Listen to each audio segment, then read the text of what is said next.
Welcome to Sleepless Philosophers, where deep ideas meet restful nights. If you enjoy these journeys through philosophy, please like and subscribe and turn on notifications for daily uploads. To support the channel, consider leaving a super thanks. Any amount helps us continue creating content. You can also become a member to request video topics. We're not monetized, so your support truly makes the difference. Now let the philosophy begin. The bootstrap paradox. There exists a strange loop in time where cause and effect chase each other in a circle, where information or objects appear from nowhere, with no origin, no creator, no beginning, and this is the bootstrap paradox, named after the impossible act of pulling oneself up by one's own bootstraps, a paradox that emerges whenever time travel creates a causal loop that has no starting point. Imagine a time traveler who loves a particular symphony, and one day they decide to travel back in time to meet the composer, but when they arrive in the past, they discover that the composer has not yet written the symphony, and so the time traveler, eager to hear the music again, writes down the notes from memory and gives them to the composer, who then publishes it as their own work, and the symphony becomes famous, and years later, the time traveler hears it and falls in love with it and decides to travel back in time to meet the composer, and the loop is complete. The question that haunts this scenario is simple and unanswerable. Who actually composed the symphony? The composer received it from the time traveler, and the time traveler received it from the composer, and neither of them created it. The information simply exists within the loop, passed from future to past and back again, with no point of origin, no moment of creation, no author. The bootstrap paradox differs from the grandfather paradox because it does not involve contradiction. The timeline is perfectly self-consistent. Every event follows logically from every other event. There is no clash between cause and effect, and yet something feels deeply wrong, an intuition that things must come from somewhere. That information cannot simply exist without being created. The paradox appears in many variations: a book that writes itself, a watch that is given to a younger version of oneself, who then keeps it for decades before giving it back, a technology that is brought from the future and used to invent itself, and in each case the object or information becomes eternal, trapped in a loop of time, aging perhaps, but never truly beginning or ending. Some physicists accept the bootstrap paradox as a genuine possibility if time travel is real, arguing that closed time-like curves, paths through space-time that loop back on themselves, are permitted by general relativity under certain conditions, and that such loops might allow for causally self-sufficient systems where the past and future are mutually dependent. Others find the paradox deeply troubling, a sign that something is wrong with our understanding of causation, entropy, or time itself, because information in a loop would violate the second law of thermodynamics, which states that entropy always increases, that order does not arise spontaneously from disorder, and yet in a bootstrap loop, the information appears to be perfectly preserved, never degrading, never increasing in entropy, existing in a kind of timeless stasis. The many worlds interpretation offers one way out, suggesting that the time traveler who delivers the symphony creates a new branch of reality, and that in their original timeline, the symphony had a different origin, but this solution feels like cheating, multiplying universes to avoid the discomfort of the loop. The bootstrap paradox forces confrontation with deep questions about the nature of causation, whether causes must always precede effects, whether the universe permits closed causal loops, and whether existence itself requires an ultimate origin, or whether some things can simply be eternal and self-caused, through time without beginning or end, defying the intuition that everything must come from something, that there must always be a first cause, a prime mover, a starting point from which all else flows. The Chinese room argument: why understanding takes more than following rules. A philosopher sits alone in a room, and through a slot in the door come pieces of paper with Chinese characters written on them. and the philosopher does not understand Chinese, cannot read the characters, has no idea what they mean, but the philosopher has a rule book, an enormous book of instructions written in English that specifies for every possible input what output to produce, and the rules are purely syntactic. Say things like, if you receive these characters, then copy these other characters onto paper and send them out. And the philosopher follows the rules mechanically, receives Chinese input, looks up the appropriate response in the rule book, writes the Chinese characters, and sends the paper out through the slot.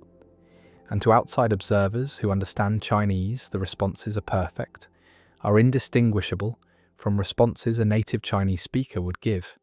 The system appears to understand Chinese, appears to be conversing intelligently, and yet the philosopher inside understands nothing, is merely manipulating symbols according to formal rules. And this is John Searle's Chinese room argument, proposed in 1980 as a challenge to strong AI, to the claim that running the right program is sufficient for understanding, is sufficient for genuine cognition, and the argument aims to show that syntax is not sufficient for semantics, that symbol manipulation is not sufficient for meaning, that computers running programs are like the philosopher in the room, manipulating symbols without understanding what they mean. Imagine the situation from the philosopher's perspective, sitting with the rule book, receiving incomprehensible squiggles, looking up responses, writing more incomprehensible squiggles, and sending them out. And at no point does understanding occur, at no point do the symbols acquire meaning. The philosopher remains ignorant of Chinese throughout the process, despite producing perfect Chinese responses. And Searle's point is that if the philosopher does not understand Chinese, then neither does any computer system that works the same way, that processes inputs according to formal rules to produce outputs. And since all computer programs work by manipulating symbols according to formal rules, no computer program can produce genuine understanding, can produce semantics, no matter how sophisticated the program, how large the rulebook, how perfect the response is. The argument is directed against the computational theory of mind, against the idea that cognition is computation, that thinking is symbol manipulation, that minds are programs running on brains. And Searle argues that this view is false, that minds have more than computational properties, that understanding requires something beyond syntax, something like intentionality, the capacity for thoughts to be about things, to have meaning, and intentionality is not a computational property, is not something that emerges from symbol manipulation. And so computers, which are purely computational systems, cannot have genuine understanding, cannot have genuine intelligence, no matter how complex their programs. Visualize the difference between a human understanding Chinese and the system of the room. The human has intentional states, has thoughts that are about things, knows what words mean, knows what is being said, while the room system has only syntax, has only formal symbol manipulation, and the symbols in the room are not about anything, do not mean anything to the system, are just meaningless marks manipulated according to rules. And Searle argues that this difference is fundamental, that no amount of syntactic processing can produce genuine semantics, cannot bridge the gap between meaningless symbols and meaningful thoughts. The Chinese room argument has generated enormous discussion and numerous objections. The system's reply argues that while the philosopher does not understand Chinese, the system as a whole, the philosopher plus the rulebook plus the room, does understand Chinese, and understanding is a property of the system, not of the components. And Searle responds that this misses the point, that even considering the entire system, there is nothing that understands Chinese. The system is still just manipulating symbols and internalizing the rulebook. Imagining the philosopher memorizes all the rules does not help. The philosopher still does not understand Chinese, still is just following rules. The robot reply argues that a computer embedded in a robot body, with sensors and actuators, with the ability to interact with the world, could ground symbols in experience, could connect symbols to things, And this grounding would provide semantics, would provide understanding. And Searle responds that this just adds more symbol manipulation. The robot receives perceptual inputs, processes them through programs, produces motor outputs. But all of this is still syntactic, still formal symbol manipulation, and adding perception and action does not add semantics, does not add understanding. The robot is just a Chinese room with cameras and arms. The brain simulator reply argues that if the program simulated the actual brain processes involved in understanding Chinese, neuron by neuron, then running the program would produce understanding. Because understanding is what brains do, and the simulation reproduces what brains do. And Searle responds with the thought experiment of replacing neurons with silicon chips one by one, and asks whether at some point understanding suddenly disappears, and argues that if understanding depends on specific biological properties of neurons, then simulation is insufficient. And if understanding depends only on computational properties, then simulation has them and still does not produce understanding, showing that computation is not enough. The other mind's reply argues that we attribute understanding to other humans based on their behavior, and if a computer produces the same behavior, we should attribute understanding to it by the same reasoning. And Searle responds that this is an epistemological point about how we know others understand, but his argument is a metaphysical point about what understanding is, and behaviorally equivalent systems might differ in whether they genuinely understand, and the Chinese room shows that behavioral equivalence does not guarantee understanding. Supporters of strong AI have largely rejected the Chinese room argument, have argued that Searle begs the question by assuming there is something more to understanding than syntactic processing, that he relies on intuitions about the philosopher's lack of understanding without justifying those intuitions, and that if the system perfectly duplicates the behavior of a Chinese understander, then it is a Chinese understander. An understanding is not a mysterious inner property, but is constituted by the right functional organization, the right pattern of information processing, and the Chinese room system has that organization. The argument also raises questions about what understanding is, what makes the difference between genuine and merely apparent understanding, and whether there could be a fact of the matter about whether a system understands or whether understanding is something we attribute based on pragmatic considerations. And Searle argues that understanding involves consciousness, involves subjective experience, involves intentionality, and these are biological phenomena that cannot be duplicated by computation, while functionalists argue that understanding is a matter of functional organization, and any system with the right organization understands regardless of its physical implementation. The philosopher sits in the room, manipulating Chinese characters, following rules, producing perfect responses, and understanding nothing, and the question remains whether this thought experiment refutes strong AI, whether it shows that computation is insufficient for understanding, or whether it merely trades on intuitions about the thought experiment that should not be trusted.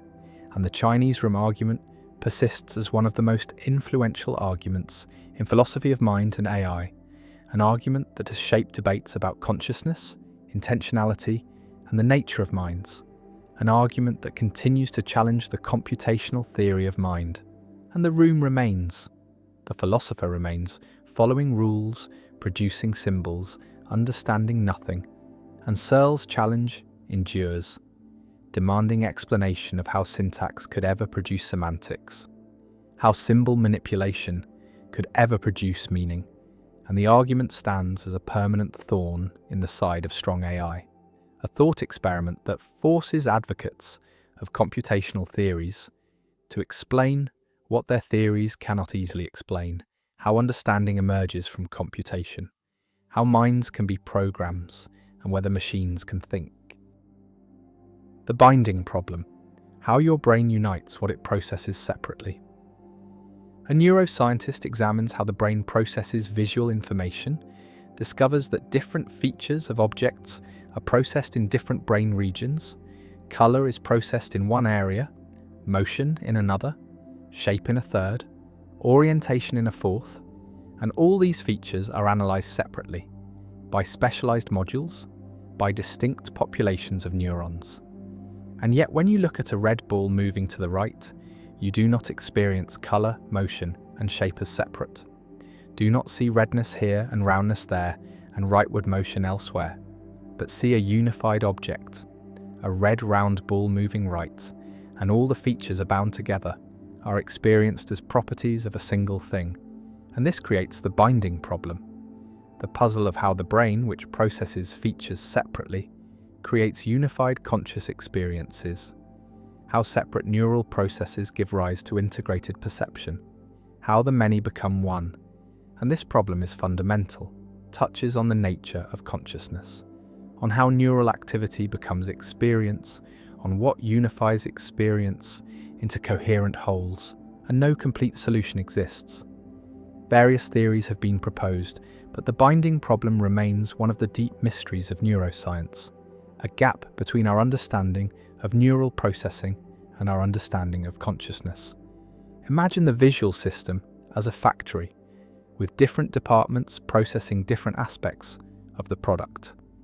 One department handles colour, another handles shape, another handles location, and all work in parallel, all process simultaneously, and each department produces its output colour information, shape information, location information, and somehow these separate outputs must be combined, must be integrated into a unified representation, must be bound together so that you experience a red ball rather than redness and roundness as separate unlocalized features. And the binding problem asks how this combination occurs, what mechanism ensures that the right features are bound together, that the redness is attributed to the round object and not to the square object that happens to be present in the scene.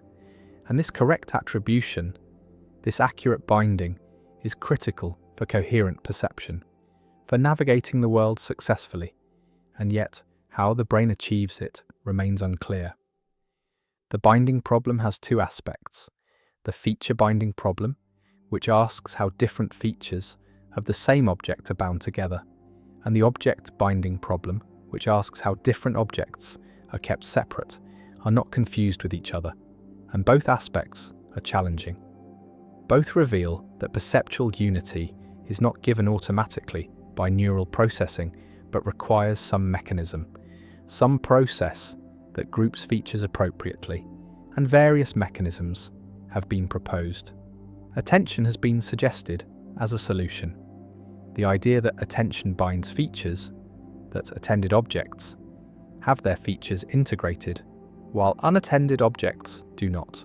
And this explains why feature binding errors occur when attention is diverted, why illusory conjunctions occur where features from different objects are misbound, are attributed incorrectly.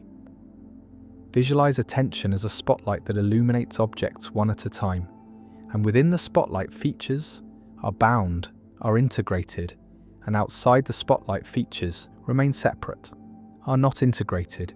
And this attentional binding theory has some support, has experimental evidence showing that feature binding requires attention, that without attention, features can be perceived separately without being bound correctly, and illusory conjunctions are more common under conditions of inattention, supporting the idea that attention is necessary for binding. But attention cannot be the complete solution, because some binding occurs pre-attentively. Some feature integration happens automatically before attention is applied, and so attention is part of the story, but not the whole story. Another proposed mechanism is temporal synchrony, the idea that neurons representing features of the same object fire in synchrony, fire together, and this synchrony is the binding code, is what marks features as belonging together and neurons representing different objects, fire at different times or with different phases, and this temporal separation keeps objects distinct, prevents their features from being bound together. And this synchrony theory has been influential, has generated extensive research, has led to discovery of synchronized neural oscillations in visual cortex, but the theory faces challenges. It is not clear that synchrony is sufficient for binding. It is not clear that consciousness depends on synchrony, and some experiments have failed to find the predicted correlations between synchrony and perceptual binding, and the theory remains controversial. A third approach argues that binding occurs through convergence, through hierarchical processing, where features are combined in higher-level areas, and early visual areas process features separately, but project to higher areas that represent combinations, that have neurons responding to specific conjunctions of features, and these conjunction neurons represent bound objects, represent integrated wholes, and binding is achieved through this hierarchical architecture, through neurons that explicitly encode feature combinations. And this approach has support from single neuron recordings showing that higher visual areas have neurons with complex selectivity, neurons that respond to specific combinations of shape and color and motion, and these neurons could be the neural basis of bound object representations. The binding problem also connects to consciousness, because unified conscious experience seems to require binding, seems to require that separate neural processes be integrated into coherent wholes, and some theories of consciousness, like integrated information theory, make integration central, argue that consciousness arises from integrated information, from systems where different parts interact and constrain each other, and binding as a form of integration is the combination of separately processed features into unified representations. And understanding binding may be crucial for understanding consciousness, may reveal how neural processes give rise to unified experience. The problem also has practical implications for understanding neurological conditions where binding fails, where patients see features but cannot bind them correctly, and such conditions exist. Barlint's syndrome is one example, where patients can see individual features but cannot perceive objects, cannot integrate features into wholes. And these patients provide evidence that binding is a genuine process, is not automatic, can be disrupted by brain damage. And studying these patients helps understand normal binding, helps identify the brain regions and processes necessary for feature integration. Some philosophers argue that the binding problem is really a problem about consciousness, about how physical processes give rise to subjective experience, about the hard problem, and binding is one aspect of this, is the problem of how separate neural processes give rise to unified conscious experiences. And solving the binding problem may require solving the hard problem, may require understanding how neural activity becomes experience. And this makes binding one of the deepest problems in neuroscience, a problem at the interface between neuroscience and philosophy of mind.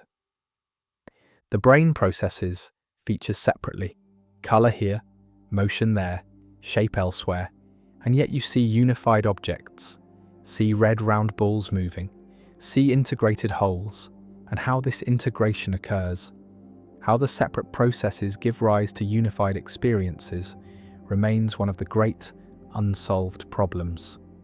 The binding problem stands, challenging, fundamental, revealing a gap between our understanding of neural processing and our understanding of perception. And various theories exist, various mechanisms have been proposed. Attention, synchrony, convergence, but no theory is complete. No theory explains all aspects of binding, and the problem persists as one of neuroscience's deepest mysteries. A puzzle about how unity emerges from multiplicity, how the brain binds what it processes separately, and the question remains open. The mechanism remains elusive, and the binding problem endures. The Bertrand's box paradox. 3 identical boxes sit before you, each containing 2 coins. The first box contains 2 gold coins, the second box contains 2 silver coins, and the third box contains 1 gold coin and 1 silver coin. And you cannot see inside the boxes, cannot distinguish them from the outside. And a box is chosen at random and opened, and 1 coin is drawn from it, also at random, and the coin turns out to be gold. And now a question is posed that seems simple, but leads to surprising confusion. What is the probability that the other coin in the same box is also gold, and the intuitive answer that most people give is 1/2, reasoning that since the drawn coin is gold, the box cannot be the one with 2 silver coins. So it must be either the box with 2 gold coins or the box with 1 gold and 1 silver. And these 2 possibilities seem equally likely, and so the probability that the other coin is gold should be 1/2. But this reasoning is wrong. The correct answer is 2/3, and this is Bertrand's box paradox, named after Joseph Bertrand, who presented it in 1889, a puzzle in conditional probability that reveals how easily intuition misleads when reasoning about random processes and conditional information. The error in the intuitive reasoning lies in treating the 2 remaining boxes as equally likely, but they are not, because the probability calculation must account for how the gold coin was observed, must condition not just on which box was chosen, but on which coin was drawn. And the key insight is that there are 3 gold coins in total, 2 in the first box and 1 in the third box, and the drawn coin is equally likely to be any of these 3. And if the drawn coin is one of the 2 from the first box, then the other coin in the same box is also gold, while if the drawn coin is the one from the third box, then the other coin is silver. And since 2 of the 3 equally likely possibilities lead to the other coin being gold, the probability is 2/3, not 1/2. Another way to see the solution is to consider all possible outcomes. There are 6 coins in total, labelled gold 1 and gold 2 in the first box, silver 1 and silver 2 in the second box, and gold 3 and silver 3 in the third box, and each coin is equally likely to be the one drawn, and we're told that a gold coin was drawn, which eliminates silver 1, silver 2 and silver 3, leaving gold 1, gold 2 and gold 3 as equally probable. And if gold 1 was drawn, then the other coin in the same box is gold 2. If gold 2 was drawn, then the other coin is gold 1. And if gold 3 was drawn, then the other coin is silver 3. And so in 2 of the 3 cases, the other coin is gold, giving a probability of 2/3.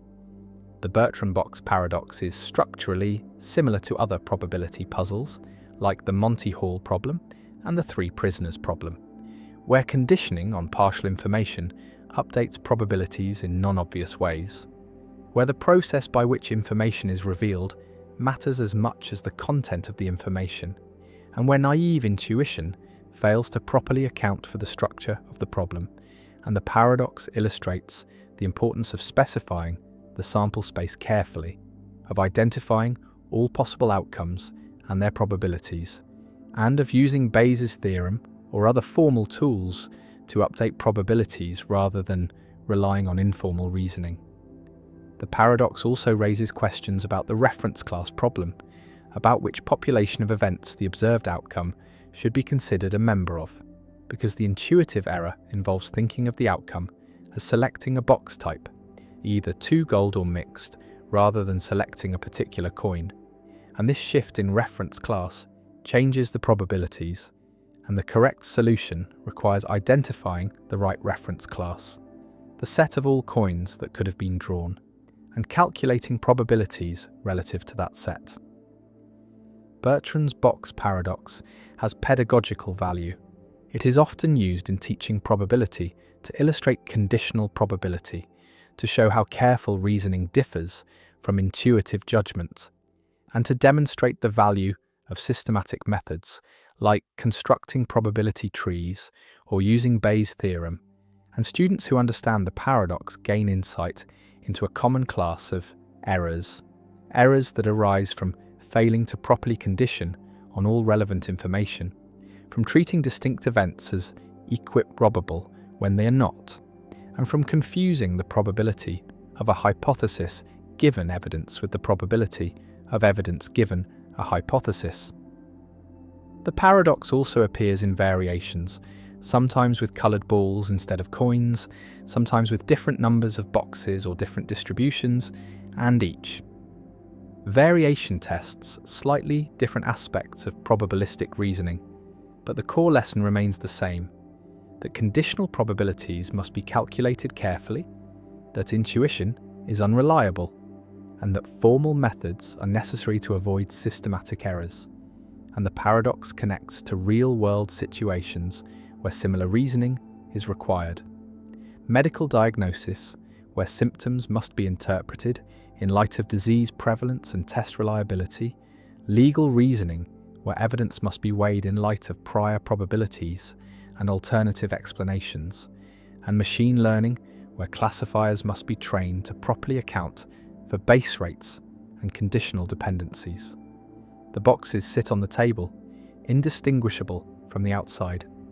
The gold coin gleams in your hand, and the question hangs in the air: what is the probability that the other coin is also gold?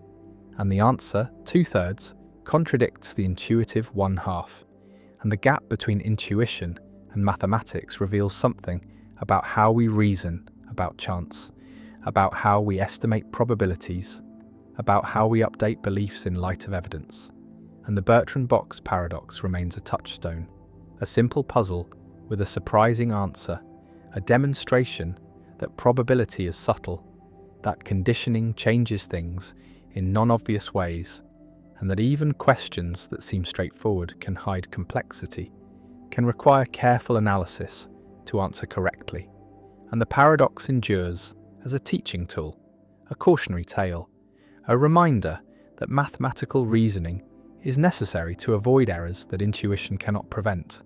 And the gold coin sits there, evidence that shifts probabilities, information that updates beliefs, and the calculation proceeds, formal and precise, yielding 2/3, and the intuition retreats, humbled by mathematics, corrected by careful thought. And the lesson is learned again, that probability is counterintuitive, that conditional reasoning is hard, and that paradoxes like Bertrand's box serve an essential function, exposing the gaps between how we think we reason and how we actually should reason, between the quick judgments of intuition and the slow calculations of mathematics. And the boxes remain coins inside, waiting to teach the next student, to confound the next intuition, to reveal once more that chance and evidence interact in ways that defy expectation. And the paradox persists, elegant and instructive, a permanent fixture in the pedagogy of probability, a puzzle that generations of students have encountered and been surprised by, and will continue to encounter as long as probability is taught and intuition needs correction. The flicker of freedom, the tiny space where choice still lives. A philosopher examines Frankfurt's counterexamples, the cases where a person acts on their own but could not have done otherwise because an intervener would have prevented any alternative. And Frankfurt argues these cases show that responsibility does not require the ability to do otherwise, that alternate possibilities are not necessary for free will.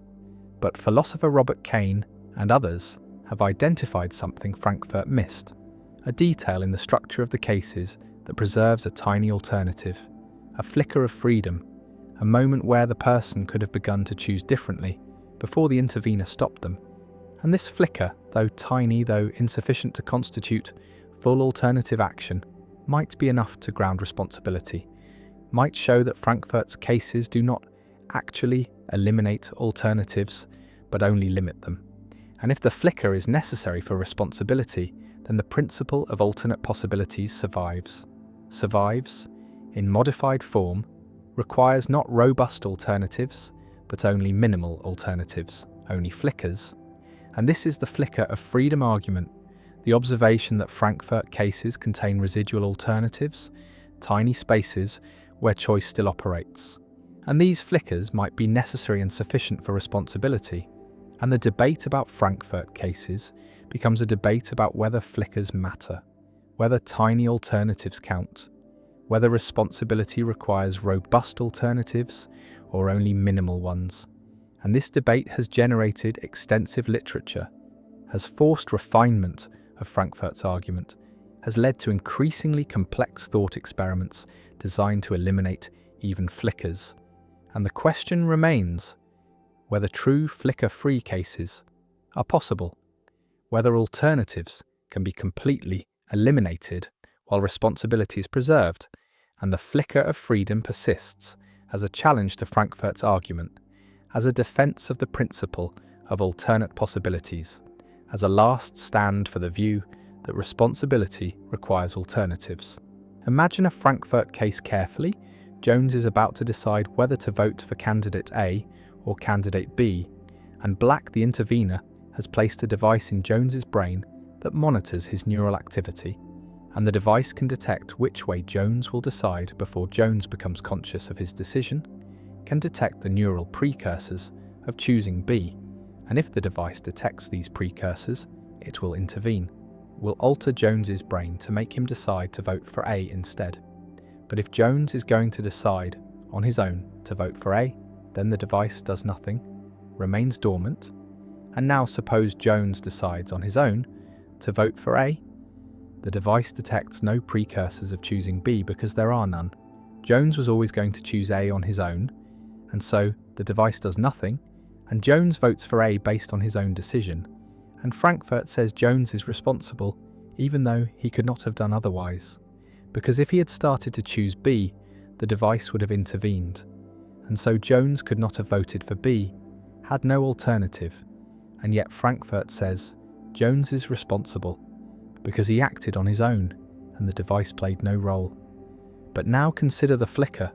There is a moment, however brief, before the device detects that Jones is choosing B, before the device can intervene, and in that moment, Jones could have begun to choose differently, could have initiated the neural precursors that would have triggered intervention, and this moment is a genuine alternative. Is something Jones could have done differently, even though if he had done it, the device would have stopped him from completing the alternative choice. And so there is an alternative. There is something Jones could have done otherwise, namely, begin to choose B. And this alternative, though tiny, though incomplete, is a flicker of freedom. And the question is whether this flicker is sufficient to ground responsibility, whether the ability to begin an alternative is enough even if the ability to complete it is absent. Visualize freedom as coming in degrees. At one end is robust freedom, the full ability to choose and complete any available alternative. At the other end is no freedom, no alternatives whatsoever. And flickers are near the no freedom end, but not quite at it. Are minimal alternatives, are the ability to begin alternatives, even if not to complete them. And the debate is whether this minimal freedom is sufficient for responsibility, whether flickers count or whether only robust alternatives matter. And source theorists who follow Frankfurt say flickers do not matter, say that what matters for responsibility is not alternatives but source, whether the action flows from the agent's own will. And flicker theorists who defend alternate possibilities say flickers do matter, say that responsibility requires some alternative, even if minimal, even if only a flicker. Frankfurt responded to the flicker objection by constructing more sophisticated cases, blockage cases, where the intervener does not wait for precursors but intervenes earlier, or cases where the intervener controls the entire deliberative process, ensures that only one alternative is genuinely possible psychologically, and these refined cases attempt to eliminate even flickers, attempt to create scenarios where no alternative exists at any point, not even the alternative of beginning to choose differently. And if such flicker-free cases are possible, if they preserve responsibility, then Frankfurt's argument succeeds, shows that responsibility does not require alternatives, and the principle of alternate possibilities is refuted. But critics argue that truly flicker-free cases are impossible, that any case detailed enough to eliminate all flickers will either eliminate responsibility along with alternatives, or will preserve subtle flickers that defenders miss. And this back and forth, this attempt to construct and critique flicker-free cases, has dominated discussions of Frankfurt cases for decades, has generated increasingly technical papers, increasingly complex scenarios, and no consensus has emerged, and both sides claim victory, claim that the cases support their view, and the debate continues. The flicker of freedom also connects to debates about determinism and sourcehood, because if determinism is true, then flickers might not exist, might themselves be eliminated by deterministic causation, and so the flicker debate might ultimately depend on whether determinism is true, whether quantum indeterminacy provides space for genuine alternatives. And this makes the debate about flickers part of the larger debate about free will and determinism, about whether compatibilism or incompatibilism is correct. One response to the flicker argument accepts that flickers exist in Frankfurt cases, but denies that flickers ground responsibility, argues that the ability to begin an alternative that would immediately be stopped is not the kind of ability that matters for responsibility, is not genuine control, is not enough to make the action truly up to the agent, and responsibility requires more than flickers, requires robust alternatives, or requires source without alternatives. And flickers are too weak to do the work that alternate possibilities theorists need them to do. And Frankfurt's argument succeeds despite the flickers, because flickers are irrelevant to responsibility. Another response embraces flickers, argues that they show Frankfurt cases fail, show that alternatives are preserved, and this response modifies the principle of alternate possibilities to say that responsibility requires alternatives, but these alternatives need not be robust, need only be flickers, need only be the ability to begin alternatives even if not to complete them.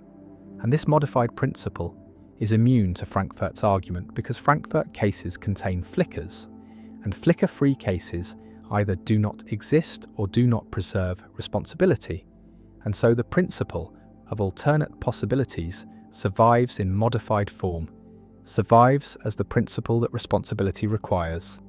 At least flickers of freedom requires some alternative possibilities, however minimal.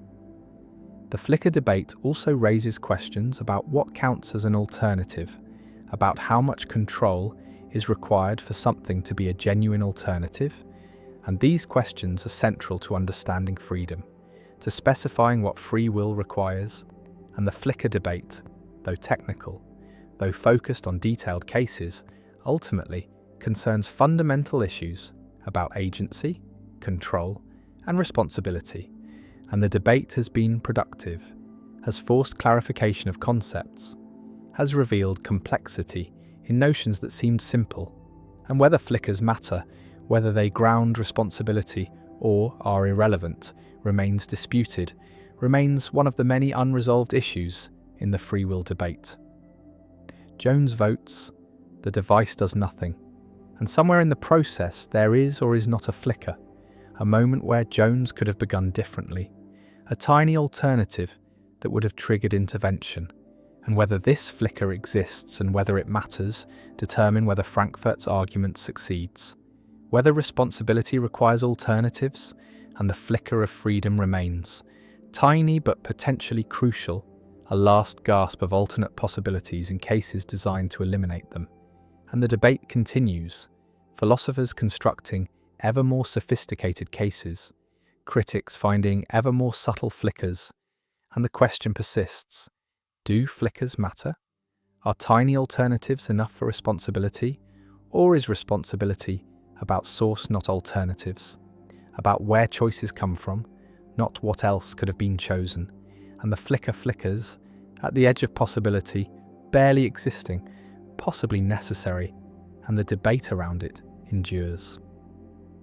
The consequence argument, why the past makes your future inevitable.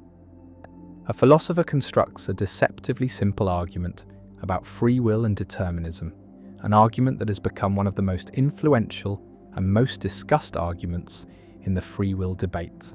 And the argument is called the consequence argument, formulated most clearly by Peter van Inwagen, and the argument aims to show that free will is incompatible with determinism, that if determinism is true, then no one has free will, that our actions are not genuinely up to us but are consequences of the past and the laws of nature, things we cannot control, and the argument proceeds through careful reasoning about what we can and cannot control, about what is and is not up to us, and it concludes that if the past and the laws determine everything, then we determine nothing. We have no control.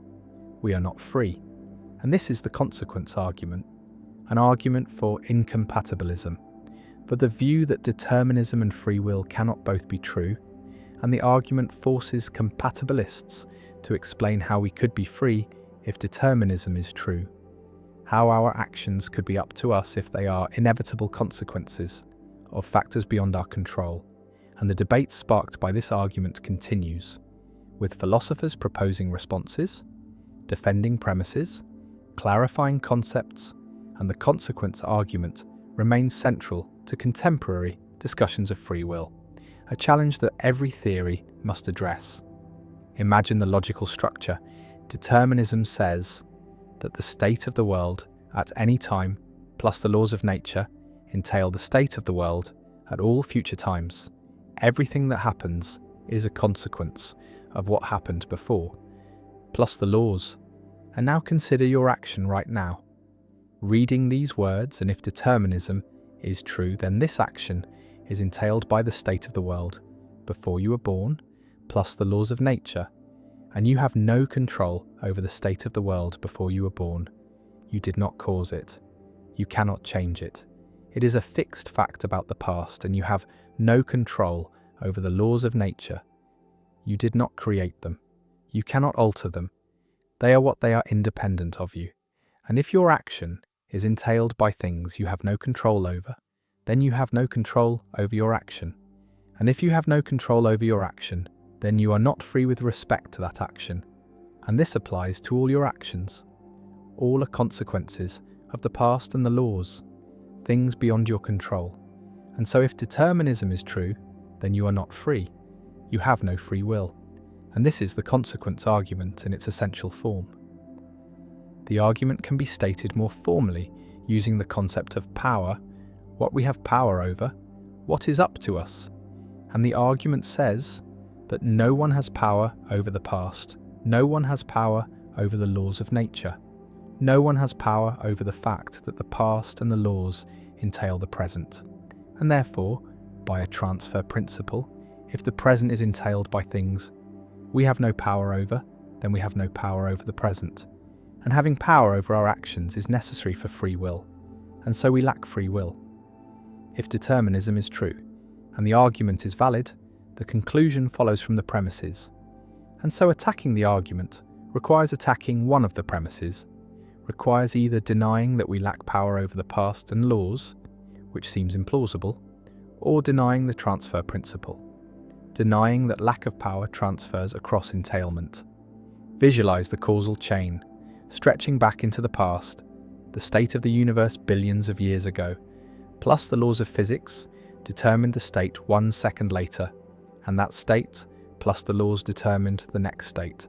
And the chain continues, moment by moment, through the formation of galaxies and stars and planets, through the evolution of life, through human history, through your birth and upbringing and this present moment. And at no point in this chain did you have control. You were not there at the beginning. You did not set the initial conditions. You did not write the laws, and the entire chain was set in motion before you existed. And your current action is the end of this chain, is the inevitable consequence of factors you did not control. And the consequence argument says, this shows you are not free. Your action was not genuinely up to you, was determined by the past. Compatibilists respond to the consequence argument in various ways. One response denies the transfer principle, argues that lack of power does not transfer across entailment in the way the argument assumes, that you can have power over a fact even if that fact is entailed by other facts you have no power over. And this response requires specifying what power means, what it is to have something be up to you. And compatibilists argue that an action is up to you if it results from your deliberation, your desires, your character, even if those psychological states were themselves determined by the past. And so the transfer principle is false. Power does not transfer, and the consequence argument fails. Another compatibilist response accepts the transfer principle, but denies that we lack power over the past in the relevant sense, argues that we do have a kind of counterfactual power over the past. We have the power such that if we had chosen differently, then the past would have been different. And this counterfactual power is sufficient for freedom, sufficient for the action to be up to us. And critics respond that counterfactual power is not real power, that being such that if you acted differently, the past would have been different is not the same as being able to act differently. And the compatibilist response confuses conditional ability with genuine ability, confuses what would have happened if things were different with what you can make happen.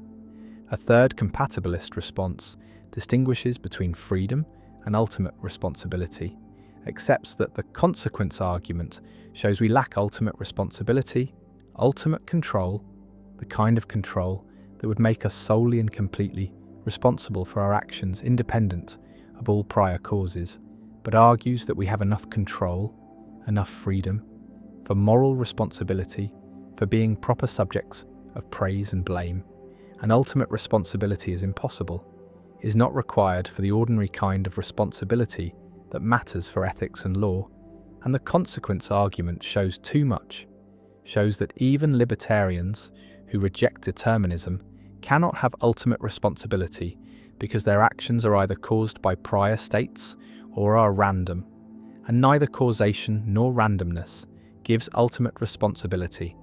And so, the consequence argument does not distinguish between compatibilism and libertarianism, does not favour incompatibilism over compatibilism.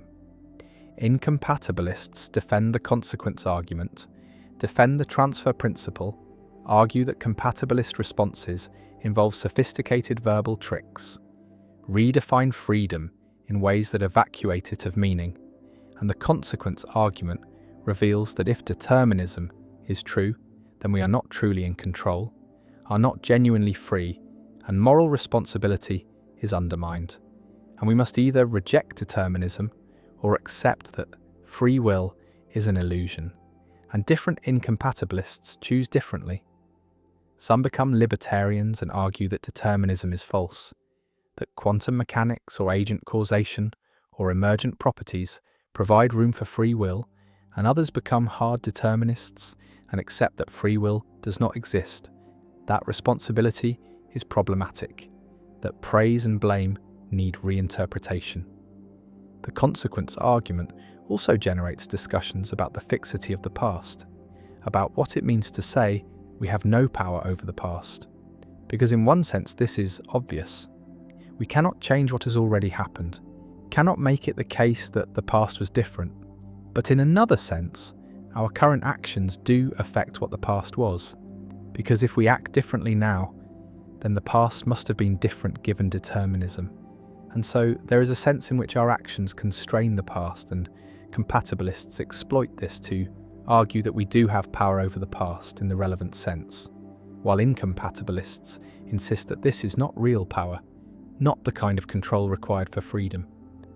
The argument stands at the centre of free will debates, forces clarification of concepts, forces philosophers to specify what freedom requires, what control means, what power involves, and whether these are compatible with determinism, and the debate is productive, generates insight, even if it does not generate consensus, and the consequence argument remains one of the most powerful arguments for incompatibilism.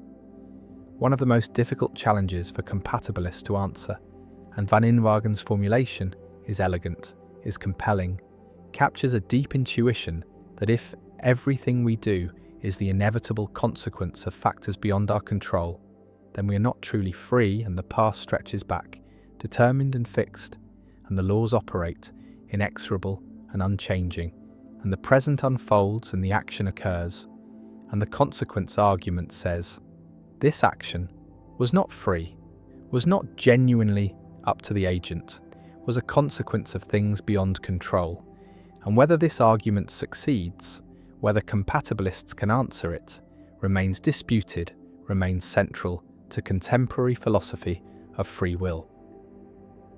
The diamond water paradox, why necessities are cheap and luxuries expensive.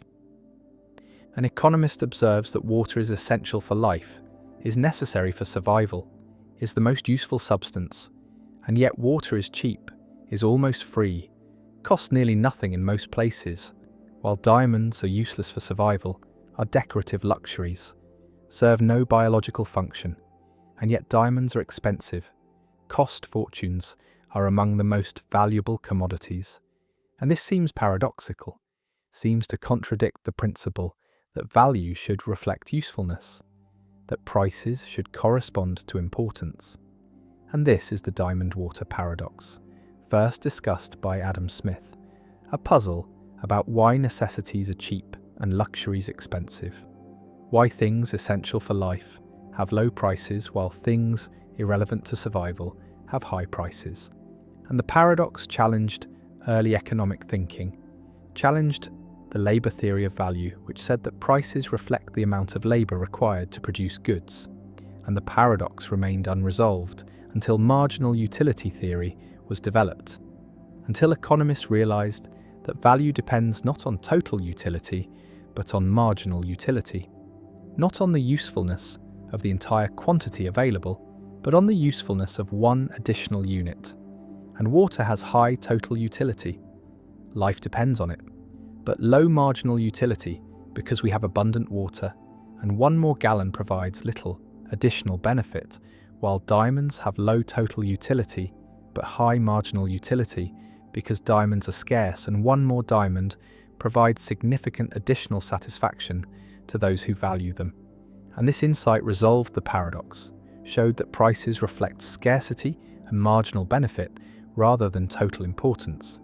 And the diamond water paradox became a teaching example, became the canonical illustration of the difference between total and marginal value. Imagine your situation regarding water.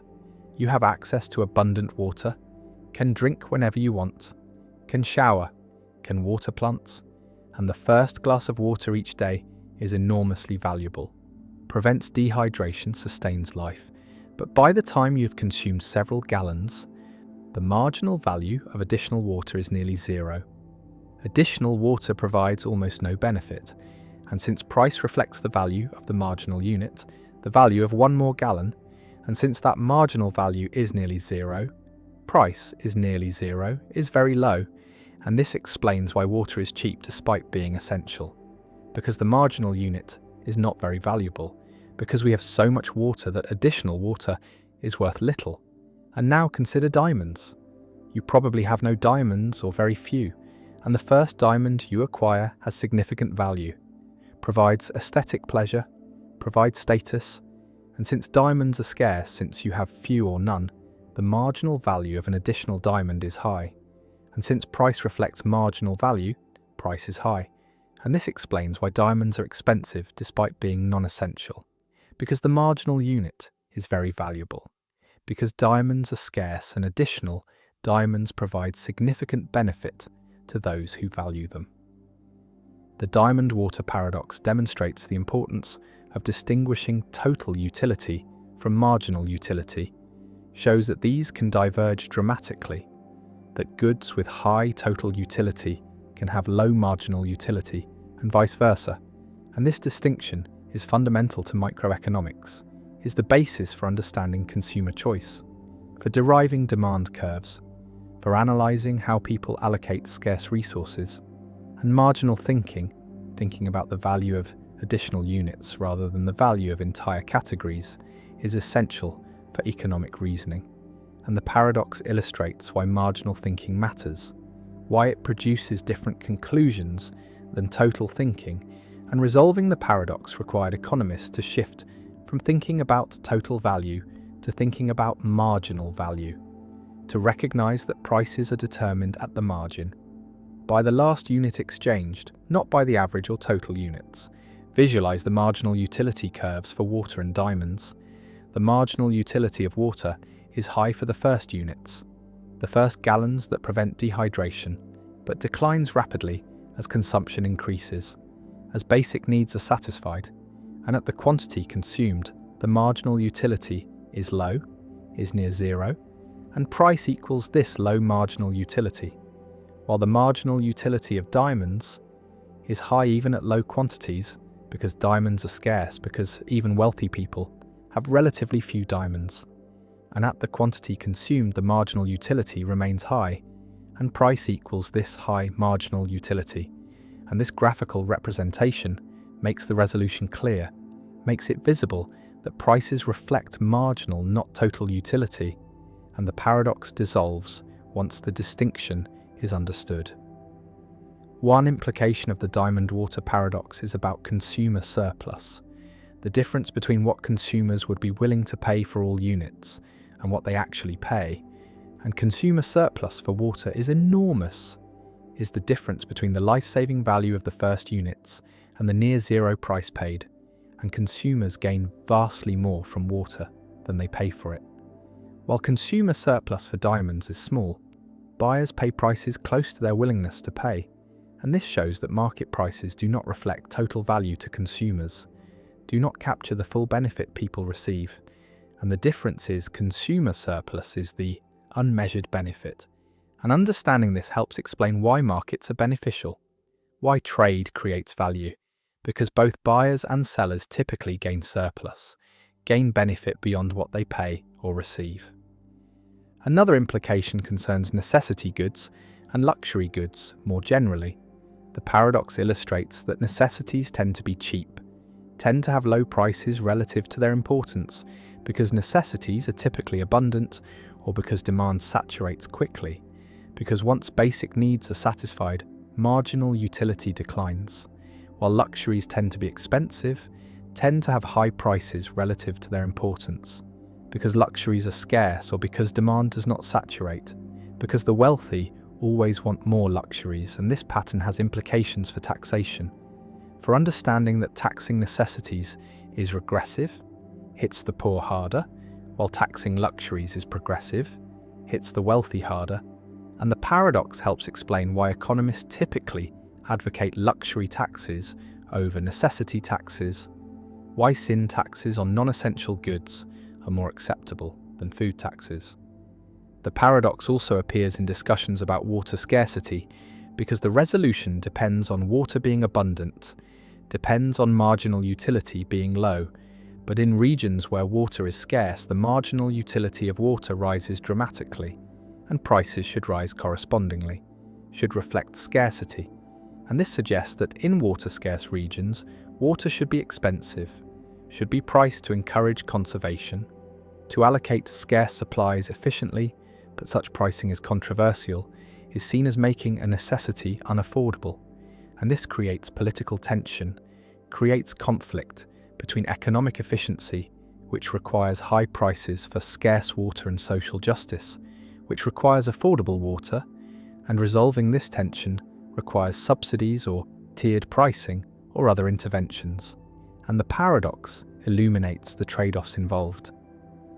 Some argue that the diamond water paradox is not fully resolved, that even marginal utility theory leaves puzzles, because why do diamonds have high marginal utility? Why do people value diamonds? And the answer involves signaling, involves conspicuous consumption, involves diamonds serving as status symbols. And this is a different kind of value, is social rather than intrinsic. And understanding diamond value requires understanding social dynamics, understanding how luxuries signal wealth, how scarcity creates desirability, and this extends the resolution, shows that marginal utility can reflect social as well as physical properties, can reflect symbolic meaning as well as functional use. The paradox also connects to debates about labor theory of value, because Marx used labor theory, argued that value reflects socially necessary labor time, and the diamond water paradox is often seen as refuting labor theory, as showing that prices do not simply reflect labor inputs, because water requires little labor per gallon, but is essential, while diamonds require more labor but are luxury. But defenders of labor theory respond that the paradox misunderstands their theory, that labor theory concerns exchange value, not use value, concerns prices, not total utility, and that labor theory can accommodate the paradox by recognizing that scarcity affects prices, that supply and demand matter, and this debate continues, shows that the paradox remains relevant for understanding competing theories of value. Water flows abundantly, is drunk freely, costs almost nothing, and diamonds sit in vaults, are purchased rarely, cost fortunes, and the paradox stands: necessity is cheap and luxury expensive. Total utility diverges from price, and the resolution comes through marginal thinking, through recognizing that prices reflect the value of additional units, not the value of all units, through understanding that scarcity matters, that abundance reduces marginal value, and the diamond water paradox endures as one of the classic examples in economics, as the teaching tool for introducing marginal utility, as the illustration of why economic thinking requires focusing on the margin, on incremental changes, on additional units, and the paradox remains, resolved but instructive, showing that value is context-dependent, is determined by scarcity and marginal benefit, and prices reflect the margin, not the total, and understanding this is fundamental to economic reasoning. The crocodile dilemma, when a monster's promise makes truth deadly. A crocodile seizes a child from the riverbank, snatches the infant in its jaws, and the mother screams and begs for her child's return, and the crocodile, cunning and cruel, makes an offer. The crocodile says, "I will return your child if you correctly predict what I will do, if you say truly whether I will return the child or not." And the mother must choose, must predict the crocodile's action, and if she predicts correctly, she gets her child back, and if she predicts incorrectly, the crocodile keeps the child. And this seems straightforward at first, seems like a gamble with 50-50 odds. But the mother is clever, thinks carefully, and realizes she can construct a prediction that creates a paradox. And she says to the crocodile, "You will not return my child." And now the crocodile faces an impossible choice, a logical trap from which there is no escape. And this is the crocodile dilemma, an ancient paradox from Greek and Roman philosophy that illustrates how self-reference and promises can generate contradictions that have no resolution.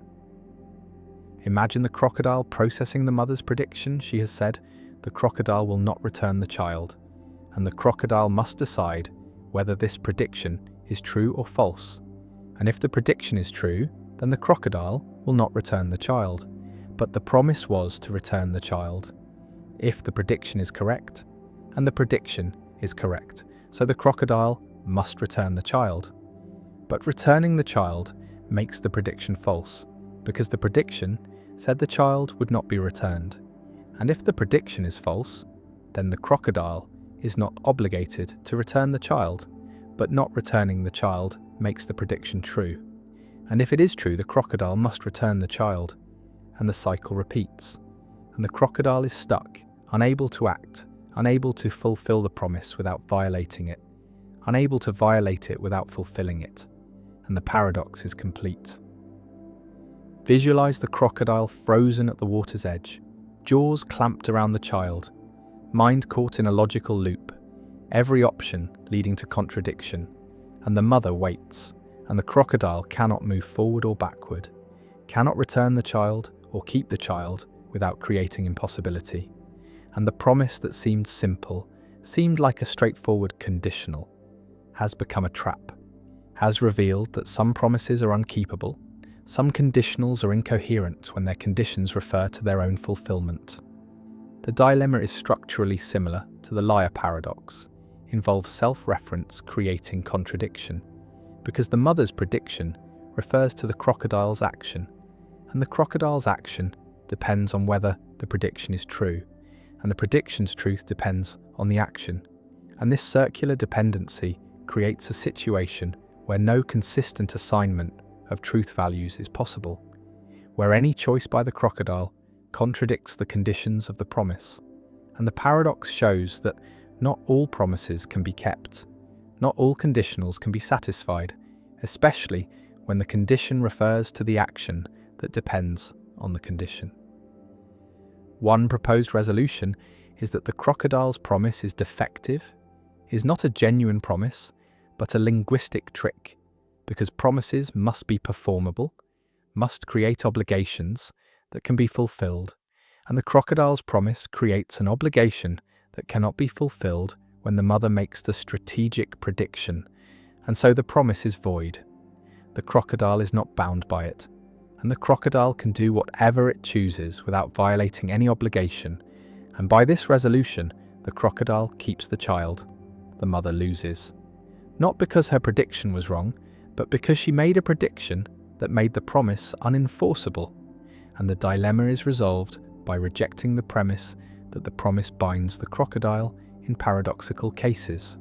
Another resolution distinguishes between the crocodile's intentions at the moment of making the promise and the actual outcome, and argues that the promise should be interpreted as concerning the crocodile's intended action, not the final action after considering the prediction, and when the mother predicts the child will not be returned, the crocodile evaluates whether to intend to return the child, and if the crocodile's initial intention is not to return the child, then the prediction is correct, and the crocodile should return the child according to the promise.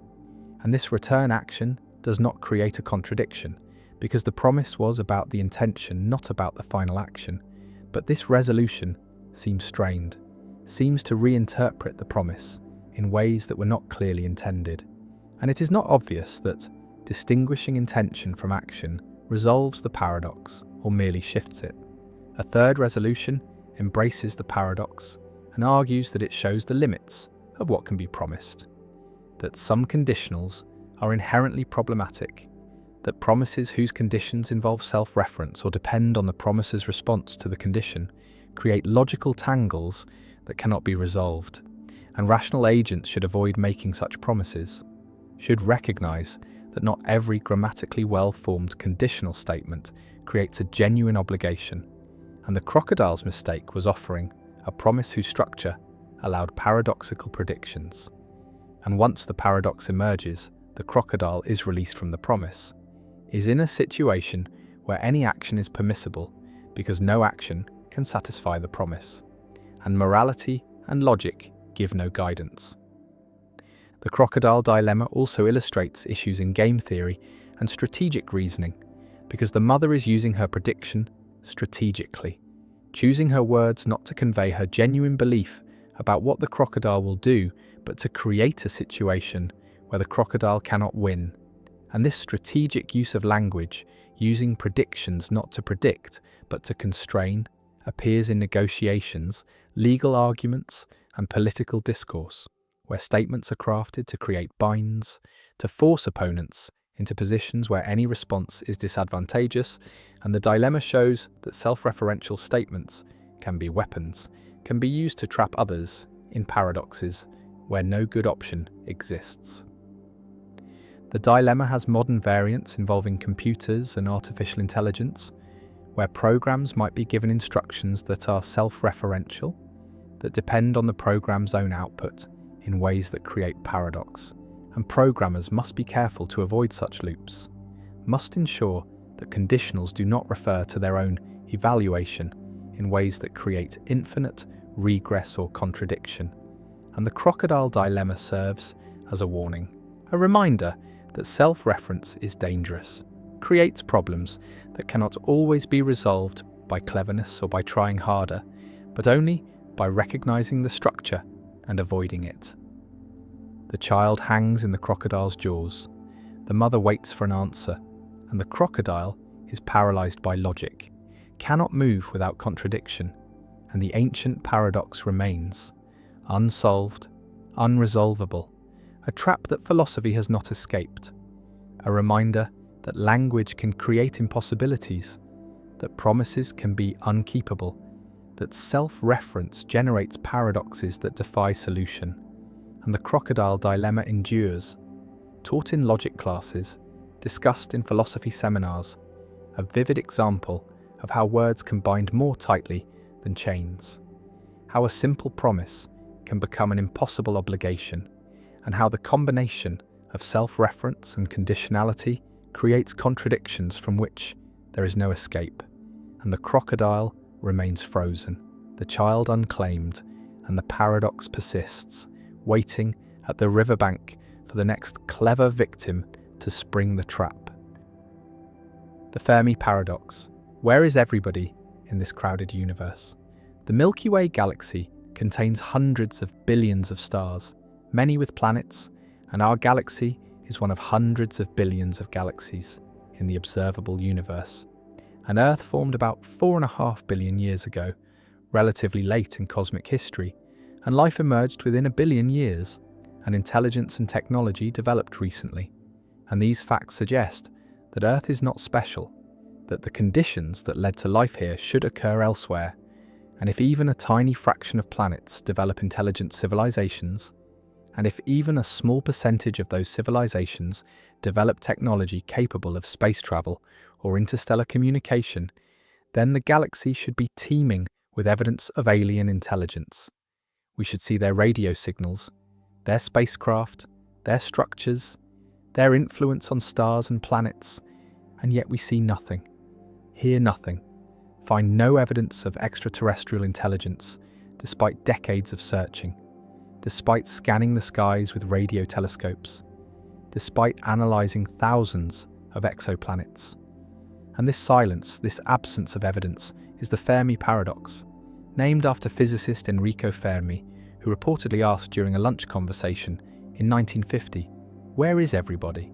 And this question, simple and childlike, conceals one of the deepest puzzles in science, the question of whether we are alone in the universe, or whether alien civilizations exist but remain undetected for reasons we do not yet understand.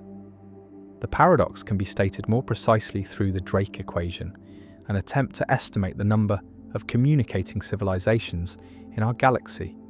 The equation multiplies together several factors: the rate of star formation, the fraction of stars with planets, the number of habitable planets per star system, the fraction of habitable planets where life emerges, the fraction of life-bearing planets where intelligence evolves, the fraction of intelligent species that develop technology, and the lifetime of technological civilizations.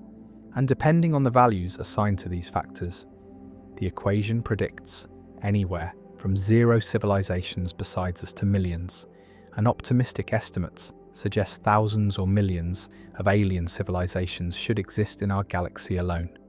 And over billions of years, some of these civilizations should have spread through the galaxy, colonizing stars, building structures, leaving traces, and yet we see nothing. And this gap between expectation and observation is the Fermi paradox. Various explanations have been proposed, grouped into several categories. One possibility is that intelligent life is extraordinarily rare, that one or more factors in the Drake equation is much smaller than optimistic estimates suggest. Perhaps the emergence of life is a rare event. Perhaps the evolution of complex multicellular organisms requires unlikely coincidences.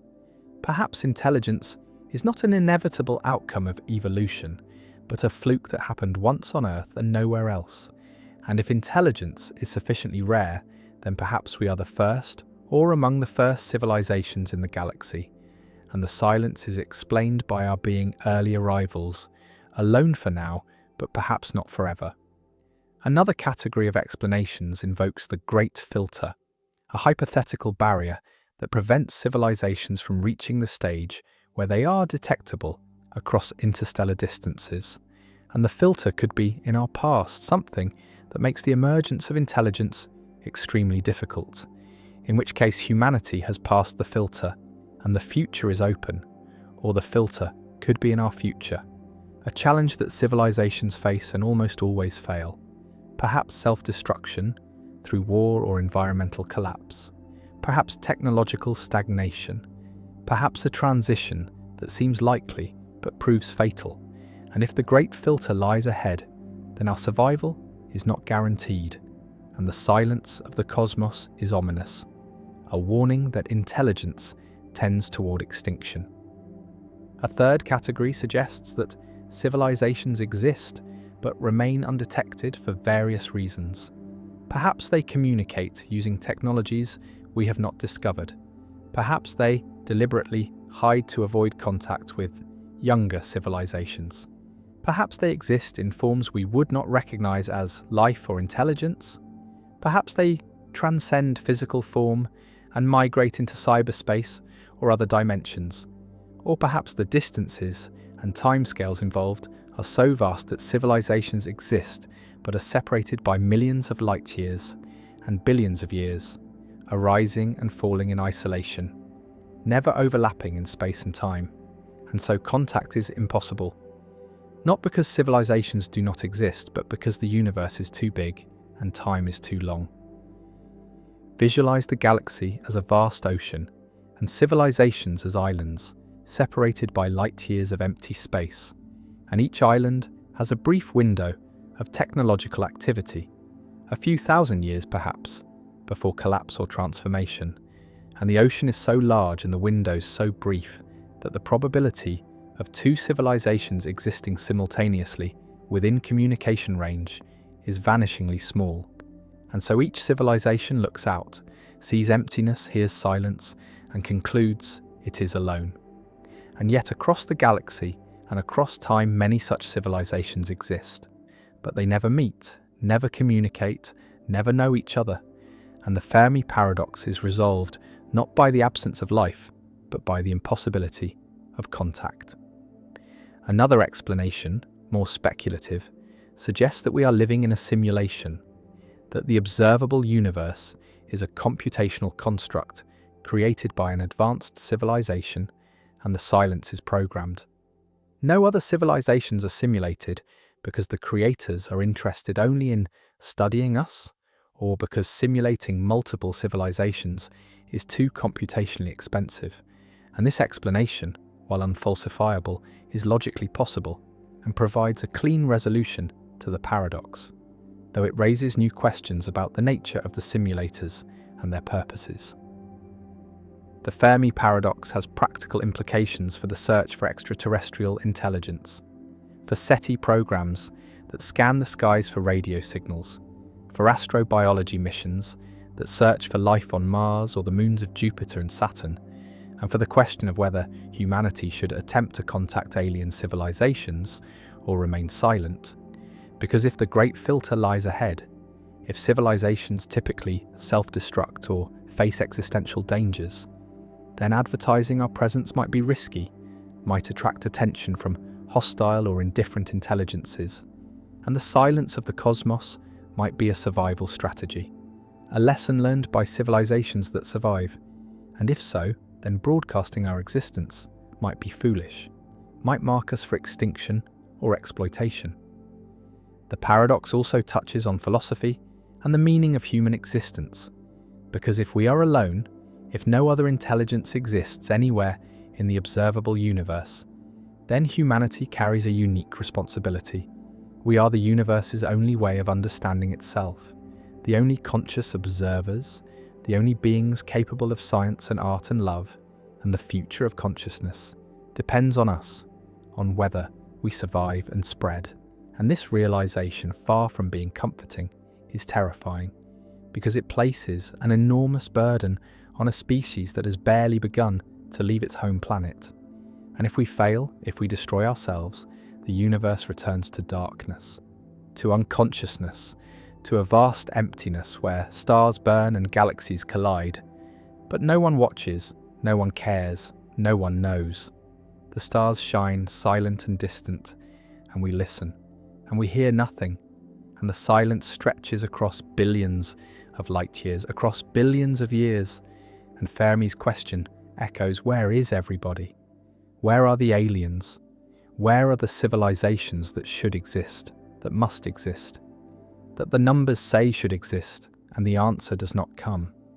And the paradox remains unresolved, pressing, urgent, a question that haunts astronomers and philosophers, a mystery that drives the search for life beyond Earth, and a reminder that despite all our knowledge, despite all our telescopes and equations, we do not know whether we are alone or whether the universe teems with life.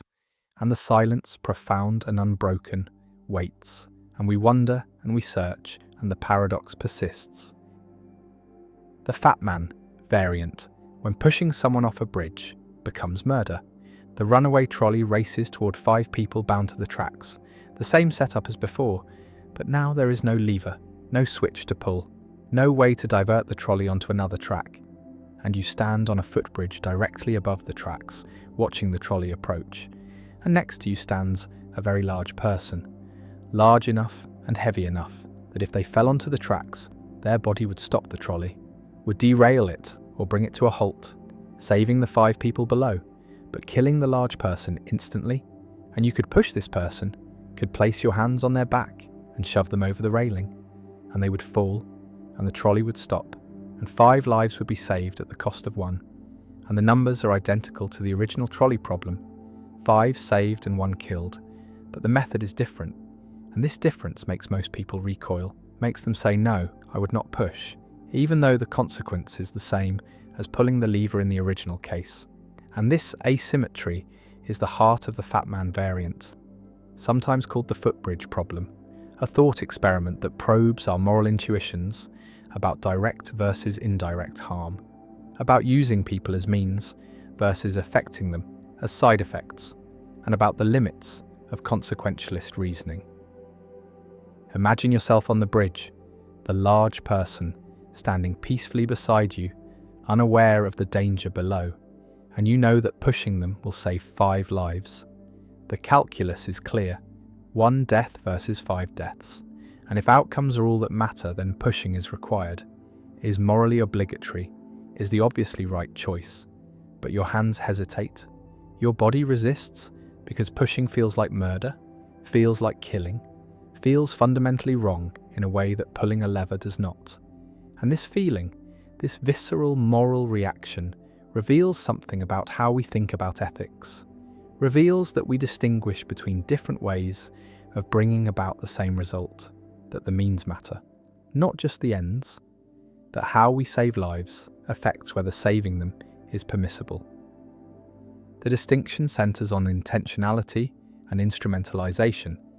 In the original lever case pulling, the lever diverts the trolley, and the 1 person on the side track dies as an unfortunate consequence. Their death is foreseen, but not intended. You are not trying to kill them. You are trying to redirect the trolley, and their presence on the track is almost incidental. If they were not there, the trolley would still be diverted and the 5 would still be saved, whereas in the fat man case, pushing the person is specifically intended to use their body as an obstruction. Their death is not a side effect, but the means by which the trolley is stopped. You are deliberately killing them to achieve your goal, and if by some miracle they survived the fall, the trolley would not be stopped and the 5 would not be saved. Their death is essential to your plan, is what you're aiming at. And this makes the act feel more like murder, more like treating a human being as a mere object, as a tool to be used and discarded. Kantian ethics formalizes this intuition through the principle that persons are ends in themselves and should never be treated merely as means. And pushing the large person treats them as a mere means, uses their body without their consent to achieve a goal, reduces them to an instrument. Whereas pulling the lever does not treat the 1 person on the side track as a means. They are harmed as a side effect, but not used, not instrumentalized. And this distinction, Kantians argue, is morally crucial, marks the line between permissible and impermissible killing. And the fat man variant falls on the wrong side, is impermissible because it uses a person, violates their dignity, treats them as less than fully human. Consequentialists reject this reasoning, argue that the distinction between intended and foreseen harm is morally irrelevant, that what matters is the result. 5 lives saved and 1 life lost. And whether the 1 person is killed as a means or as a side effect makes no difference to the outcome, makes no difference to the people involved. The large person dies either way. The 5 people are saved either way, and refusing to push means accepting 5 deaths to avoid 1, means valuing squeamishness or abstract principles over actual lives. And this seems absurd, seems like letting moral theory override common sense.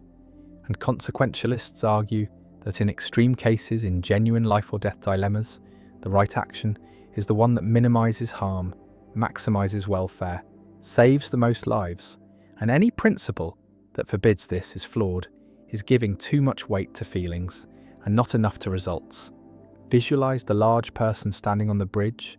They have thoughts, feelings, plans, loved ones, a life with value and meaning, and you're contemplating ending that life, snuffing it out.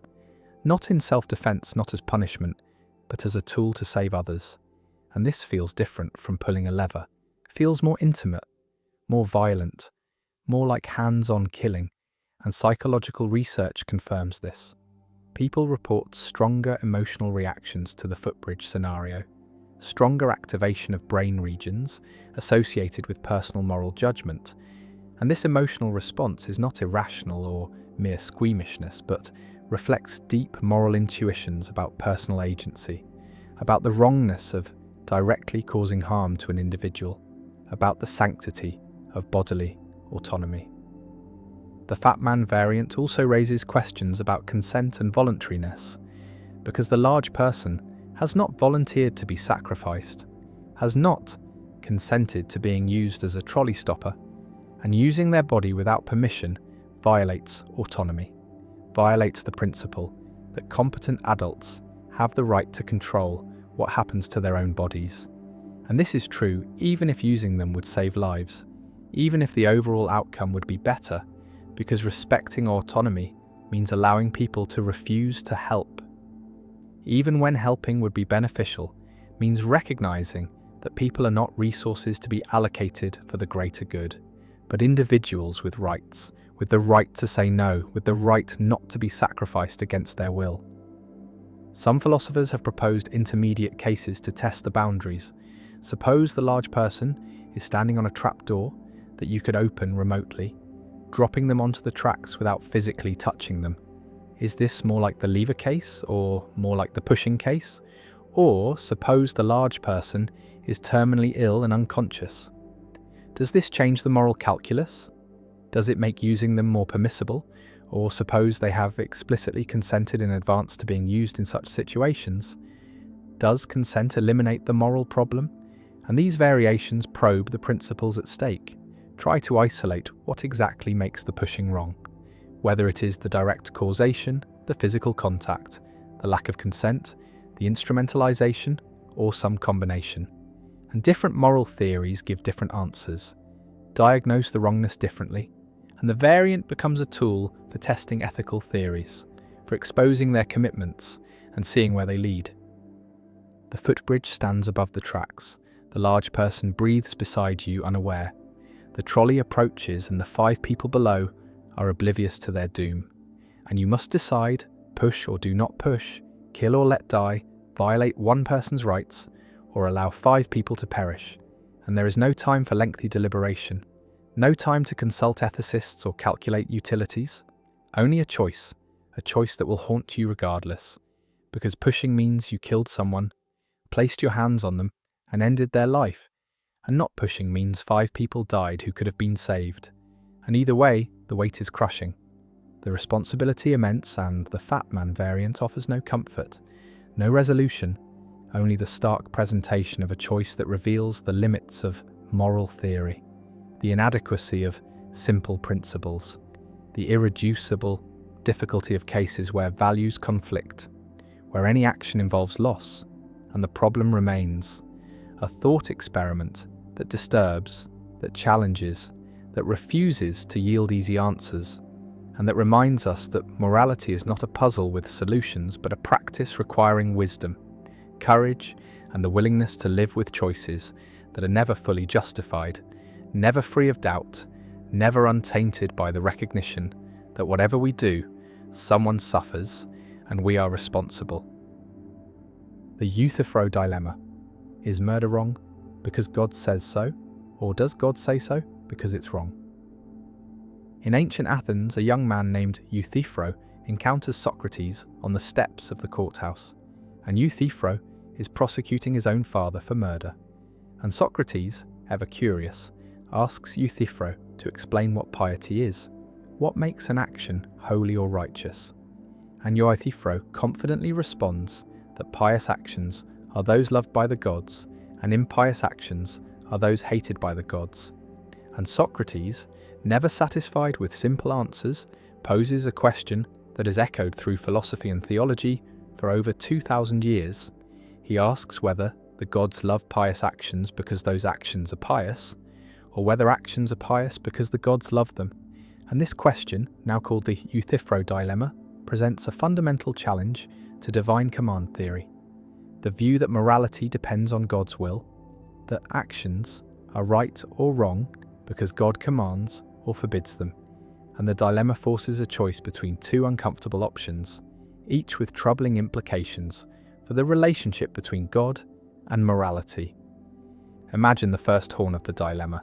Suppose that actions are good because God commands them, that rightness is simply whatever God says is right, and wrongness is whatever God forbids, and there is no independent standard of goodness, no morality that exists prior to or apart from God's commands, and God could have commanded anything, could have made murder obligatory and charity forbidden, could have declared torture virtuous and compassion wicked, and whatever God commanded would be right by definition.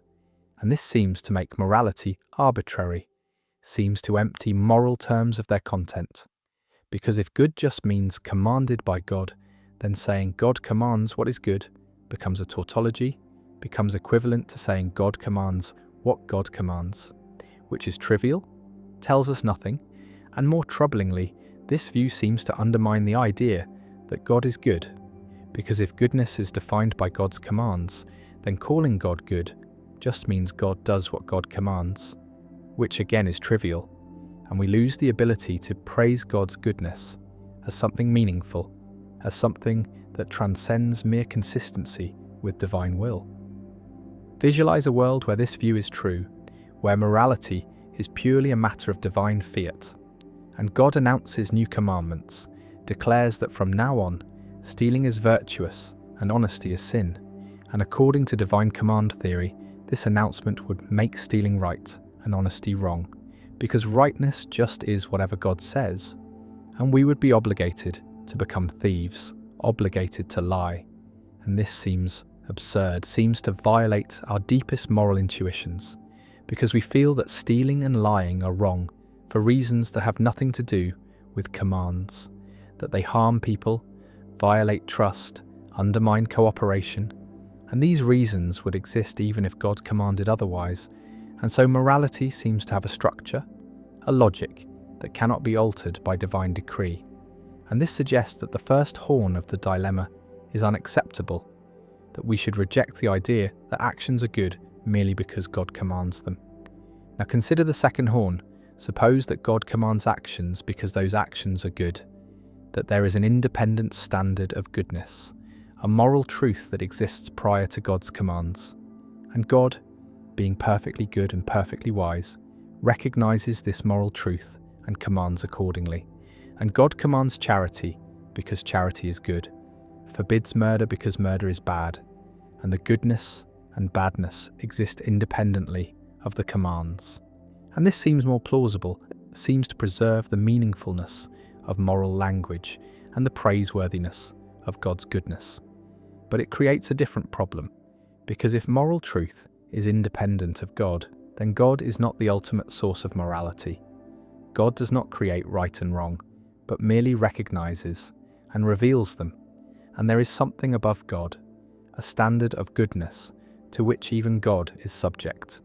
And this seems to limit God's sovereignty, seems to place constraints on divine power and authority, and many theologians find this unacceptable, argue that nothing can be above God, that God is the ultimate reality, the ground of all being, and making morality independent of God seems to dethrone God, to reduce God to a mere messenger of moral truths that exist on their own.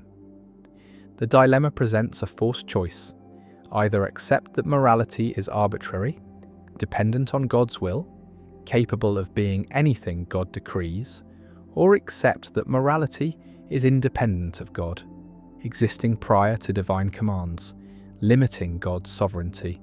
And neither option is attractive to believers who want to say both that God is the source of morality and that God's commands reflect genuine moral truth rather than arbitrary preference, and various theological and philosophical responses have been proposed over the centuries, attempting to escape between the horns to find a position that preserves both divine sovereignty and moral objectivity.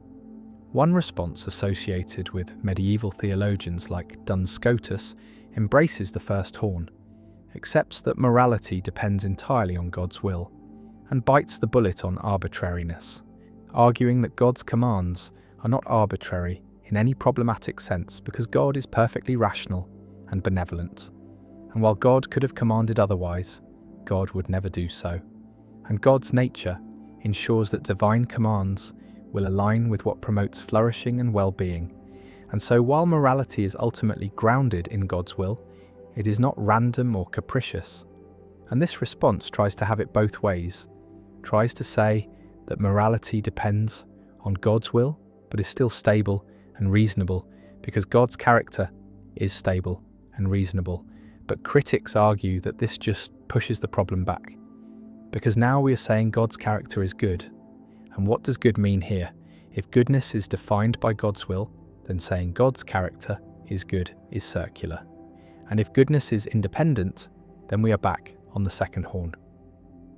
Another response associated with Aquinas and natural law theory embraces the second horn, but softens it, argues that moral truth is not independent of God, but is part of God's nature, is rooted in the divine essence, and God's commands reflect God's eternal nature rather than arbitrary choices. And goodness is not external to God, but internal, is what God is, and God commands what is good, because God is goodness itself. And this unites God and morality, makes them inseparable, avoids both arbitrariness and external constraint. But critics argue that this is just wordplay, that if moral truth is part of God's nature, then it is still independent in the relevant sense, still not something God creates or controls, and the question remains whether God could have had a different nature. And if so, we are back to arbitrariness. And if not, then something constrains God's nature, something makes God's nature what it is, and we are back to external constraints. A third response from some modern philosophers rejects the dilemma entirely, argues that it presents a false choice, that it assumes moral realism, assumes that moral truths exist objectively, either dependent on God or independent, but perhaps moral truth is neither. Perhaps morality is a human construction, a set of norms we create to facilitate cooperation, and God's role is to guide this construction, to reveal which norms best serve human flourishing, and this avoids both horns by denying the assumption that moral truth exists in any absolute sense. But it creates new problems, makes morality relative or subjective, undermines the claim that moral truths are objective facts that God knows and humans can discover, and many find this solution worse than the original dilemma. The Euthyphro dilemma appears not just in theology, but in secular ethics as well, because any attempt to ground morality in authority faces the same structure. If we say actions are right because society approves them, we can ask whether society approves them because they are right, or whether they are right because society approves them. And the dilemma recurs: arbitrariness on one side, independent moral truth on the other. And the same choice must be faced. And this suggests that the dilemma is not specifically about God, but about the relationship between authority and morality, about whether moral truth can be grounded in will, in decision, in command, or whether it must exist independently of any authority, answerable to reason or nature or some other source. Socrates stands on the courthouse steps, questioning Euthyphro, probing the foundations of piety, and the young man's confidence wavers. His simple answer unravels, and the dilemma emerges, stark and unavoidable. And 25 centuries later, the question remains: does God command the good because it is good, or is it good because God commands it? And theologians and philosophers continue to debate, continue to propose solutions, continue to struggle with a choice that seems to force a sacrifice, either God's sovereignty or morality's objectivity, either divine authority or moral truth. And the dilemma persists, unresolved, a permanent fixture in philosophy of religion, a challenge to anyone who wants to ground ethics in divine will, and a reminder that even the most fundamental questions about the source of right and wrong, about the relationship between God and goodness, about whether morality is created or discovered, remain open, remain contested, and the young Euthyphro walks away confused, and Socrates continues to question, and the dilemma remains, waiting to challenge every new generation of believers and philosophers who confront the ancient problem of how God and morality relate. The free rider problem: why nobody pays for what everyone wants. A community needs a public good, needs streetlights perhaps, or clean air or national defence, and this good has a special property. It is non-excludable. Once provided, it is available to everyone, regardless of whether they contributed to its provision, and it is non-rivalrous. One person's use does not reduce availability for others. And these properties create a problem, create incentives for free riding, for enjoying the benefits without bearing the costs, and each individual reasons that their contribution is small, is negligible, will not determine whether the good is provided, and so they can free ride, can enjoy the streetlights, whether they pay or not. And since paying is costly, and the good will be provided or not, regardless of their individual contribution, it is individually rational to free ride. And if everyone reasons this way, then no one contributes. The good is not provided, and everyone is worse off than if everyone had contributed. And this is the free rider problem, a fundamental challenge in public economics, a demonstration that voluntary provision of public goods is difficult, tends toward underprovision, and solving the problem requires mechanisms that make contribution individually rational, requires collective action, requires institutions that enable groups to provide goods that individuals cannot or will not provide voluntarily. And the free rider problem explains why governments exist, why taxation is necessary, why voluntary charity is insufficient for providing public goods.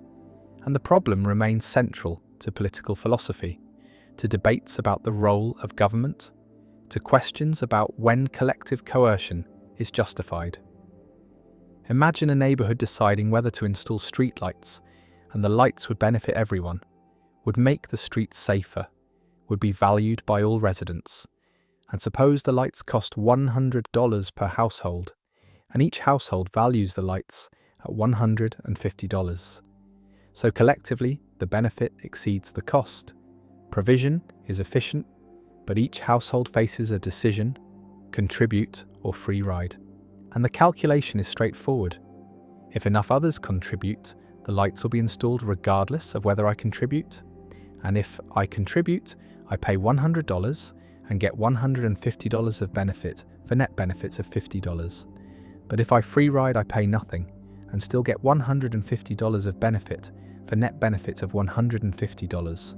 So I am better off free riding, and if not enough others contribute, then the lights will not be installed regardless of whether I contribute. And if I contribute, I pay $100 and get nothing because the lights are not installed. And if I free ride, I pay nothing and get nothing. So I am no worse off free riding, and in both cases, free riding dominates contributing. And since every household reasons this way, no one contributes, the lights are not installed, and everyone loses the net benefit they could have had. And this is the free rider problem. The free rider problem demonstrates that individual rationality can lead to collective inefficiency, that goods which everyone wants can fail to be provided because no individual has incentive to contribute, and the problem is structural, is inherent in the properties of public goods, and cannot be solved by appealing to altruism or social responsibility, because even small amounts of altruism are insufficient, because as long as some people free ride, the burden on contributors increases, and this creates resentment, undermines cooperation, and voluntary provision tends to fail. And the solution typically involves coercion, involves mandatory contributions through taxation, and governments exist partly to solve free rider problems, to provide public goods through collective funding, and taxation is justified on the grounds that it enables provision of goods. that voluntary contribution cannot reliably provide. Visualize the free rider problem as a threshold public good, where the good is provided only if total contributions exceed some threshold, and individuals must decide whether to contribute without knowing whether others will contribute, and the dominant strategy is to free ride because your contribution is costly and makes little difference to whether the threshold is met, and everyone free rides. The threshold is not met. The good is not provided, and this shows why voluntary provision fails, why collective action problems arise, why coordination on contribution is difficult without institutional mechanisms. And solving the problem requires commitment devices, requires mechanisms that ensure contributions are made, that prevent free riding, and taxation is one such mechanism, makes contribution mandatory, eliminates the free riding option, and enables provision of public goods that markets fail to provide. One response to the free rider problem is Lindahl taxation, a theoretical solution where each individual pays according to their marginal benefit from the public good, pays their willingness to pay, and this makes contribution individually rational because you pay only what the good is worth to you. But Lindahl taxation faces practical problems, requires knowing each person's valuation, which people have incentive to misrepresent, have incentive to understate to reduce their tax burden, and the mechanism is not incentive compatible, is vulnerable to strategic behaviour, and cannot be implemented in practice. And so while Lindahl taxation is theoretically optimal, it does not solve the real-world free rider problem. Another response is assurance contracts, where contributions are collected conditionally, are returned if the threshold is not met. And this solves one problem with voluntary provision, eliminates the risk of contributing without the good being provided. But assurance contracts do not eliminate free riding incentive, do not make contributing dominant, because you still benefit from the good whether you contribute or not. And so assurance contracts help but do not fully solve the problem, and empirical evidence shows that contribution rates improve with assurance contracts but remain below optimal levels. A third response is social sanctions, where free riders are punished through social disapproval, through reputation loss, through exclusion from other cooperative activities, and social sanctions can support contribution in small groups where behaviour is observable, where reputation matters, where repeated interaction creates incentives for cooperation, and community provision of public goods often relies on social sanctions, relies on norms that support contribution and punish free riding. And these mechanisms can be effective in tight-knit communities but are less effective in large anonymous societies where behaviour is hard to observe and reputation effects are weak. The free rider problem also appears in debates about international cooperation, about providing global public goods like climate stability, pandemic prevention, biodiversity preservation, and these goods are non-excludable and non-rivalrous at global scale, and nations face free rider incentives, benefit from the good whether they contribute or not, and this makes international cooperation difficult, makes agreements fragile, and nations have incentive to free ride, to benefit from others' contributions while minimizing their own. And solving global free rider problems requires international institutions, requires mechanisms for monitoring and enforcement, requires ways to make contribution individually rational for nations. And the difficulty of achieving such cooperation explains why global public goods are underprovided, why climate change proceeds despite universal acknowledgement of its dangers, why pandemic preparedness is inadequate despite obvious benefits. The problem also raises philosophical questions about political obligation, about whether citizens have duties to support public goods, whether taxation is legitimate coercion or justified contribution, and libertarians argue that taxation for public goods is problematic, violates individual rights, and anarcho-capitalists argue that even genuine public goods should be provided voluntarily or not at all, while social democrats argue that taxation is justified to solve collective action problems, is necessary for provision of goods that voluntary mechanisms cannot reliably provide, and the debate turns on whether the free rider problem justifies coercion, whether preventing free riding is sufficient reason to impose mandatory contributions, and different political philosophies answer differently. Some argue that the free rider problem is overstated, that voluntary provision is more successful than theory predicts, that people do contribute to public goods despite free rider incentives. And empirical evidence supports this, shows that people do contribute voluntarily to charities, to public radio, to open source software, and contribution rates exceed zero even when free riding is possible. And this suggests that people are not purely self-interested, have preferences for fairness, for contributing to collective goods, for avoiding being seen as free riders, and behavioral economics explains these patterns through social preferences, through conditional cooperation, through warm glow effects from giving, and while voluntary provision remains below optimal levels, it is not zero, and this shows that humans are more cooperative than pure economic theory predicts. But it does not eliminate the free rider problem, does not make voluntary provision reliably sufficient, and government provision remains necessary for most public goods. The streetlights remain dark, the clean air remains polluted, the defence remains unprovided, and everyone wishes for the public good, but no one contributes.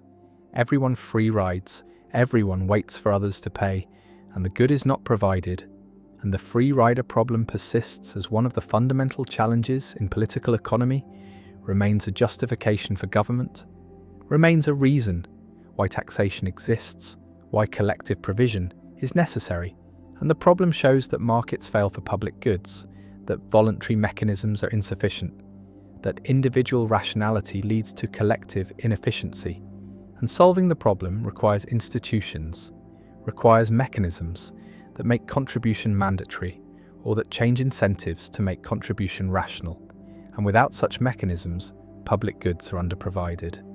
Remain goods that everyone wants but nobody provides, and the free rider problem endures. The false belief paradox.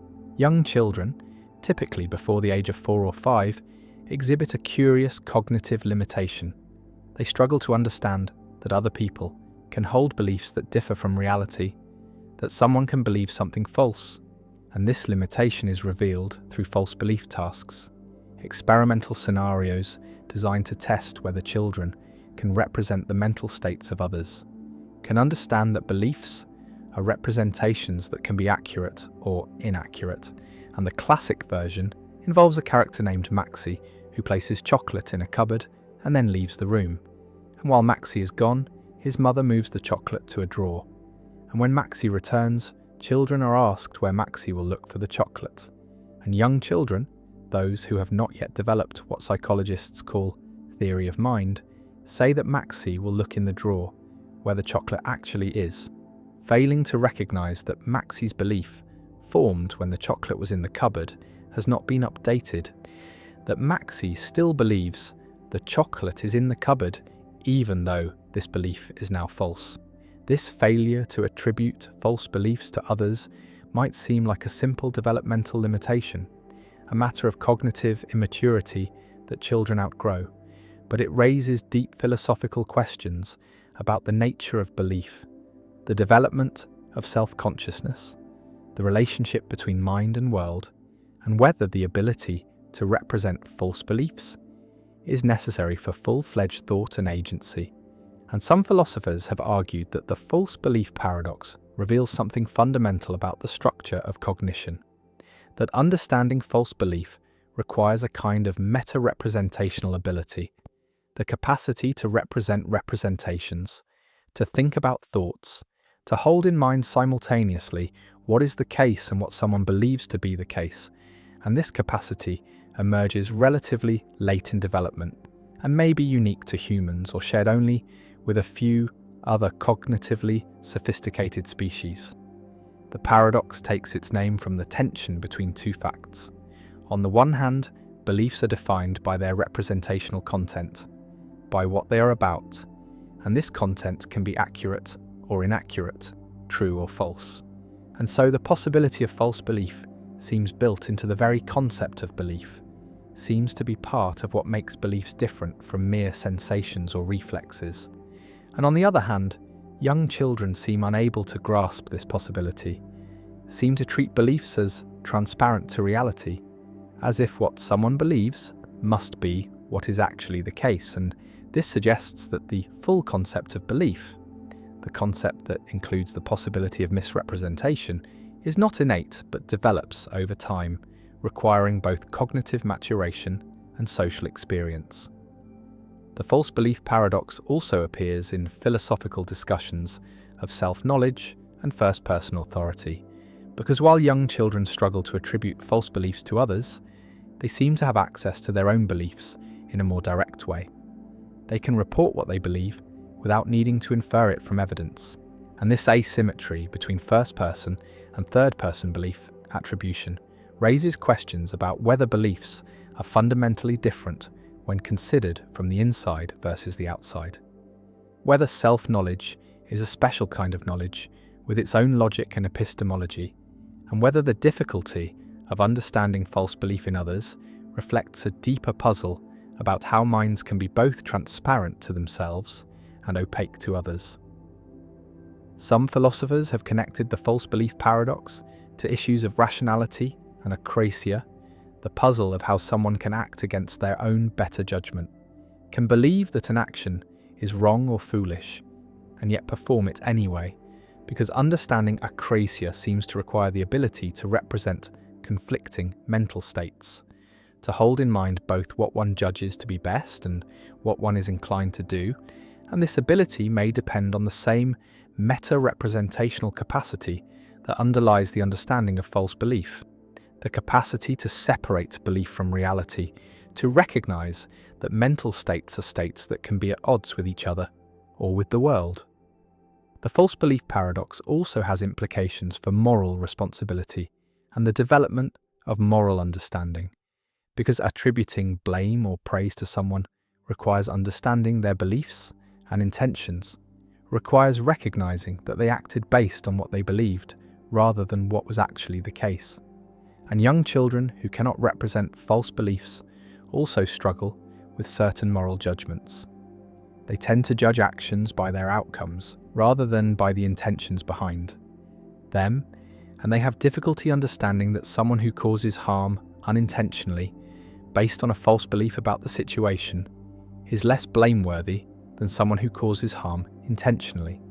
And this connection between false belief understanding and moral judgment suggests that moral development depends on cognitive development, that certain moral concepts require certain cognitive capacities. The paradox raises questions about animal cognition as well, about whether non-human animals can represent false beliefs, whether they have theory of mind, and experiments with primates, corvids, and other intelligent species have produced mixed results. Some studies suggest that great apes and some birds can pass modified versions of false belief tasks, suggesting they have at least rudimentary theory of mind, while other studies find failures, and the debate continues about what these results mean, whether animals that pass simplified tasks really understand false belief, or whether they are using simpler heuristics, behavioral rules that mimic understanding without genuine meta-representation.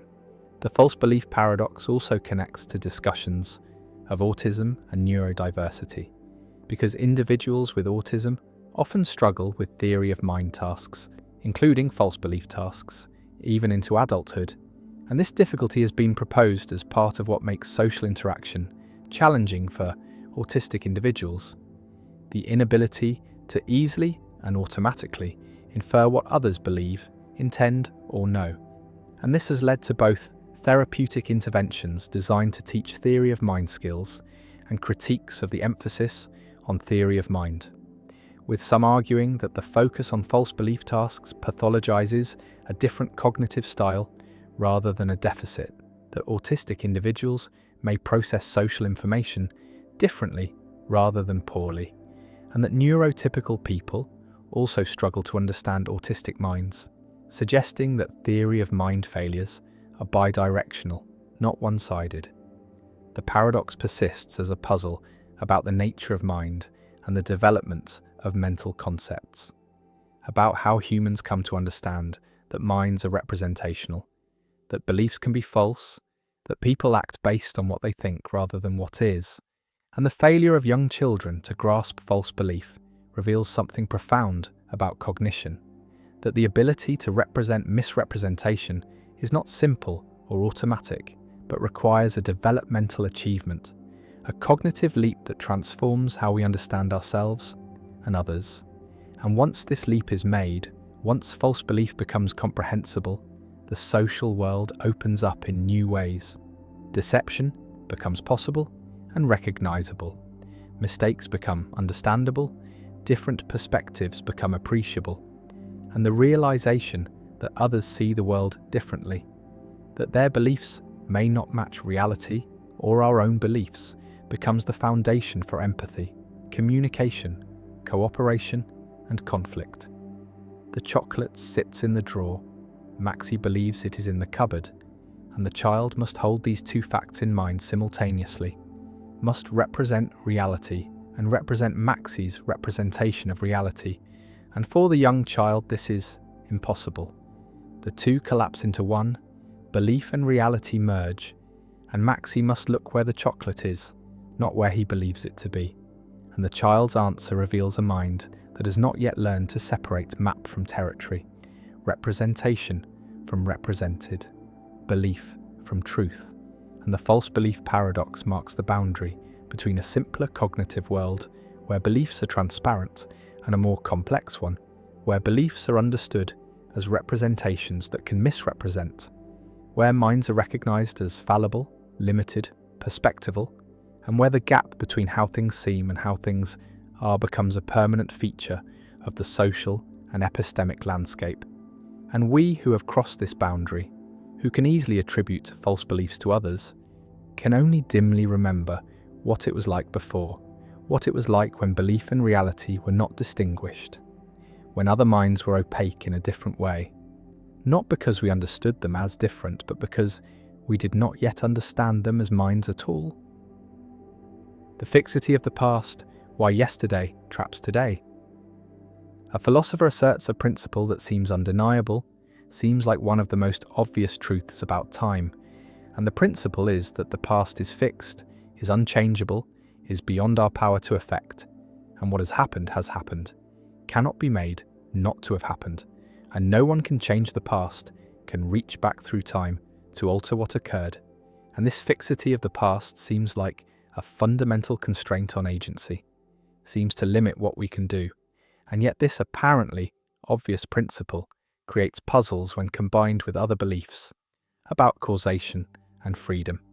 Because if the past is fixed, and if determinism is true, then the present is also fixed, is determined by the past, and if the present is fixed, then our actions are fixed, are not up to us, are not within our control, and the fixity of the past combined with determinism leads to the conclusion that we are not free, that everything we do was already settled by factors beyond our control, and this is the fixity of the past problem, the puzzle about how the unchangeability of the past constrains present freedom, about whether fixity transfers from past to present under determinism, about whether we can have power over facts that are determined by fixed facts.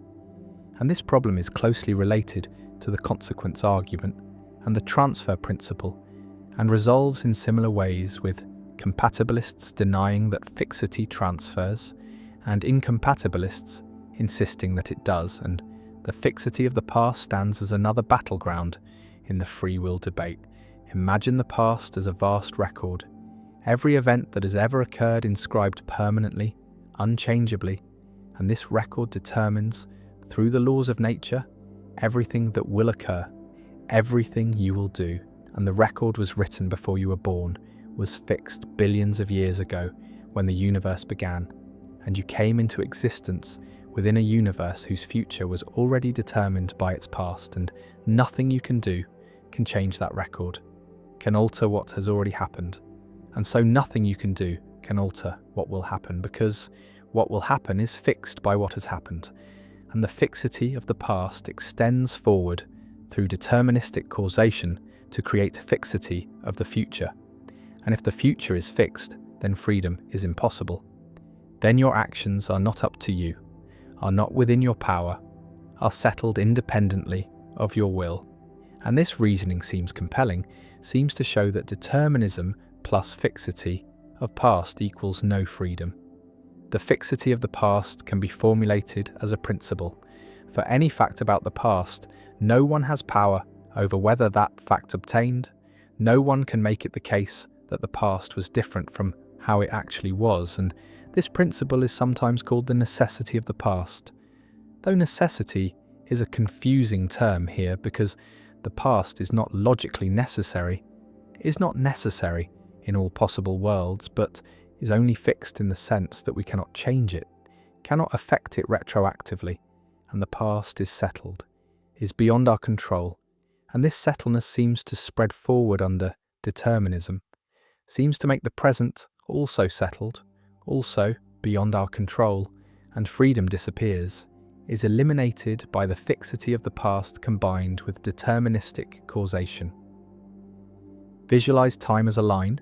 The past extends behind, fixed and unchangeable, and the present is the moving point, and the future extends ahead. And if determinism is true, then the future is just as determined as the past is settled by past plus laws. And the only difference between past and future is epistemic.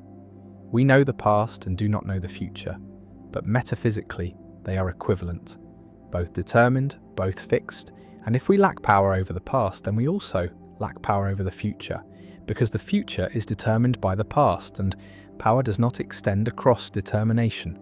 And so the fixity of the past proves that determinism eliminates freedom. Compatibilists respond to fixity arguments in various ways.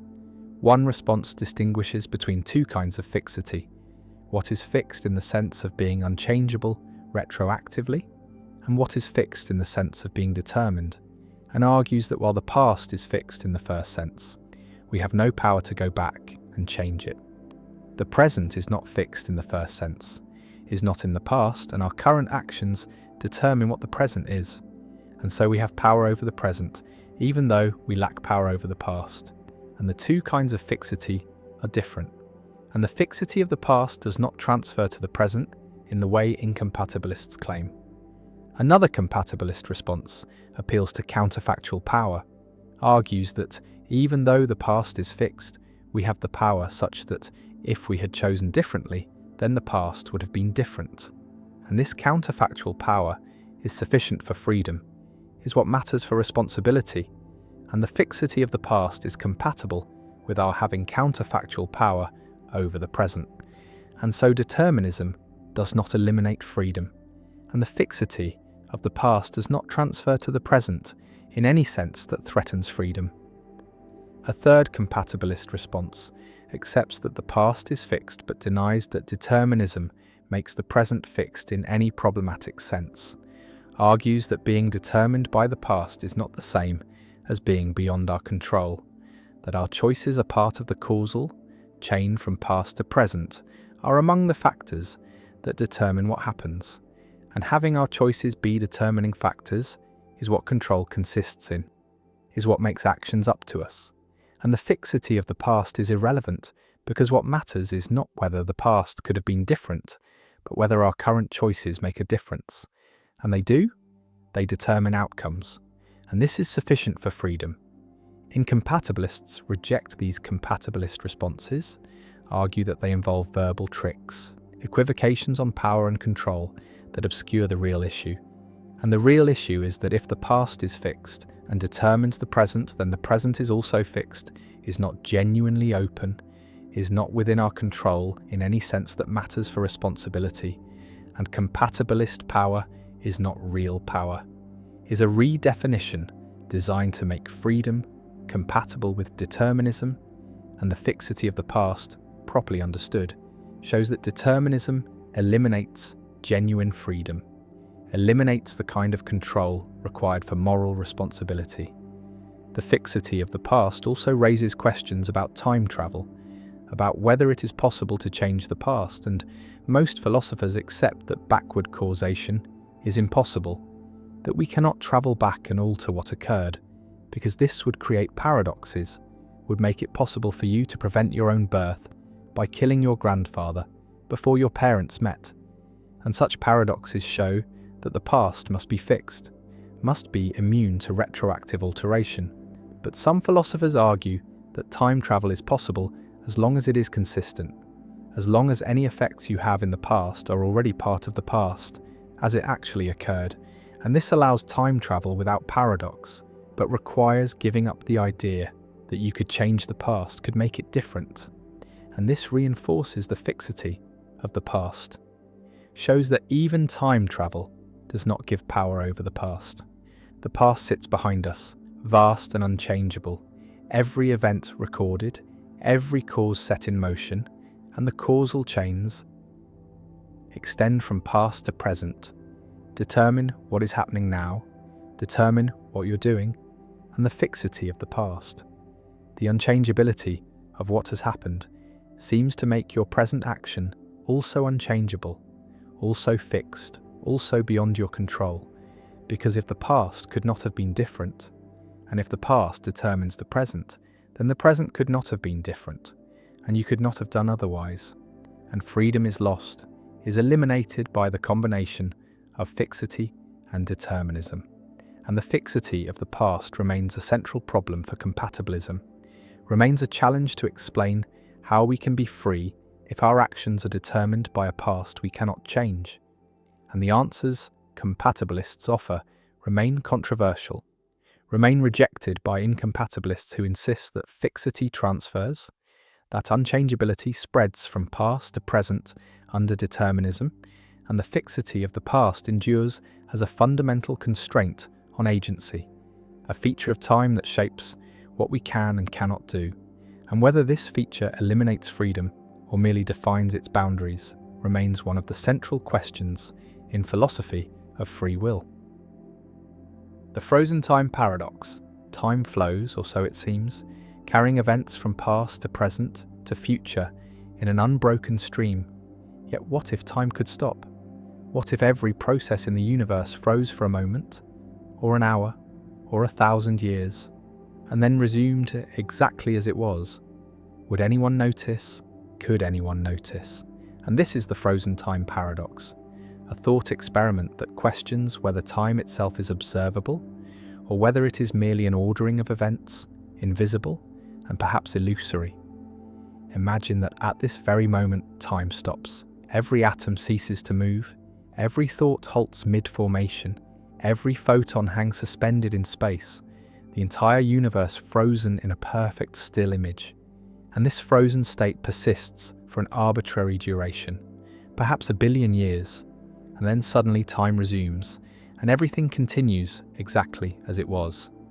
And the question arises, did anything happen during that frozen interval? Did time pass? And if no change occurred, can it be said that any time elapsed at all? The paradox strikes at the relationship between time and change, suggesting that time without change is meaningless or undetectable, that the passage of time is defined by the occurrence of events, and that if nothing changes, then nothing distinguishes one moment from another, and so the frozen interval, no matter how long, is equivalent to no interval at all. Aristotle grappled with this issue, arguing that time is the measure of change, that time does not exist independently of the processes it measures, and that without motion or change there can be no time. And this view suggests that the frozen time scenario is not a case of time continuing without change, but rather a case of time ceasing to exist during the frozen period. Others, particularly those who embrace the block universe view, argue that time is an independent dimension of space-time, that it exists whether or not anything changes within it, that the frozen interval would be a real extension of time, even if no events occurred within it. Though this raises the question of how such an interval could ever be detected or have any physical meaning. The paradox also touches on the nature of consciousness and subjective experience, because if time froze and then resumed, no conscious being would remember the frozen period, no measurement device would register it, no physical process would show evidence that it occurred, And so in what sense did it happen? And if it leaves no trace, can it be said to have any reality at all? Some philosophers draw a distinction between time as a parameter in physical equations, a variable that describes when things happen, and time as it is experienced, the feeling of duration and flow. And they suggest that the frozen time paradox exposes a gap between these two concepts, that mathematical time might continue during a frozen interval, but experiential time would not. The paradox connects to debates about the reality of time, whether time is fundamental or emergent, whether it is a feature of the universe or a feature of how we perceive the universe, and whether the flow of time, the sense that the present moment is moving forward, is an objective fact or a subjective illusion created by consciousness. Quantum mechanics adds another layer to the puzzle, because at the quantum level, the concept of time becomes strange. Entangled states do not evolve smoothly, but exist in superposition until measured. And some interpretations suggest that time emerges from quantum correlations rather than being a fundamental aspect of reality. The frozen time paradox forces confrontation with the question of what time is, whether it is possible for time to exist without change, whether duration has meaning in the absence of events, and whether the universe could be paused and unpaused without anyone ever knowing, without any physical consequence, and if such a scenario is indistinguishable from time continuing normally, then perhaps the question itself is meaningless, a pseudo-problem that arises from thinking about time as if it were a substance that flows rather than a dimension that orders. And yet the intuition remains that time is real, that it passes, that moments follow one another, and the paradox lingers as a reminder that even this most basic aspect of existence, the passage of time, is far from fully understood.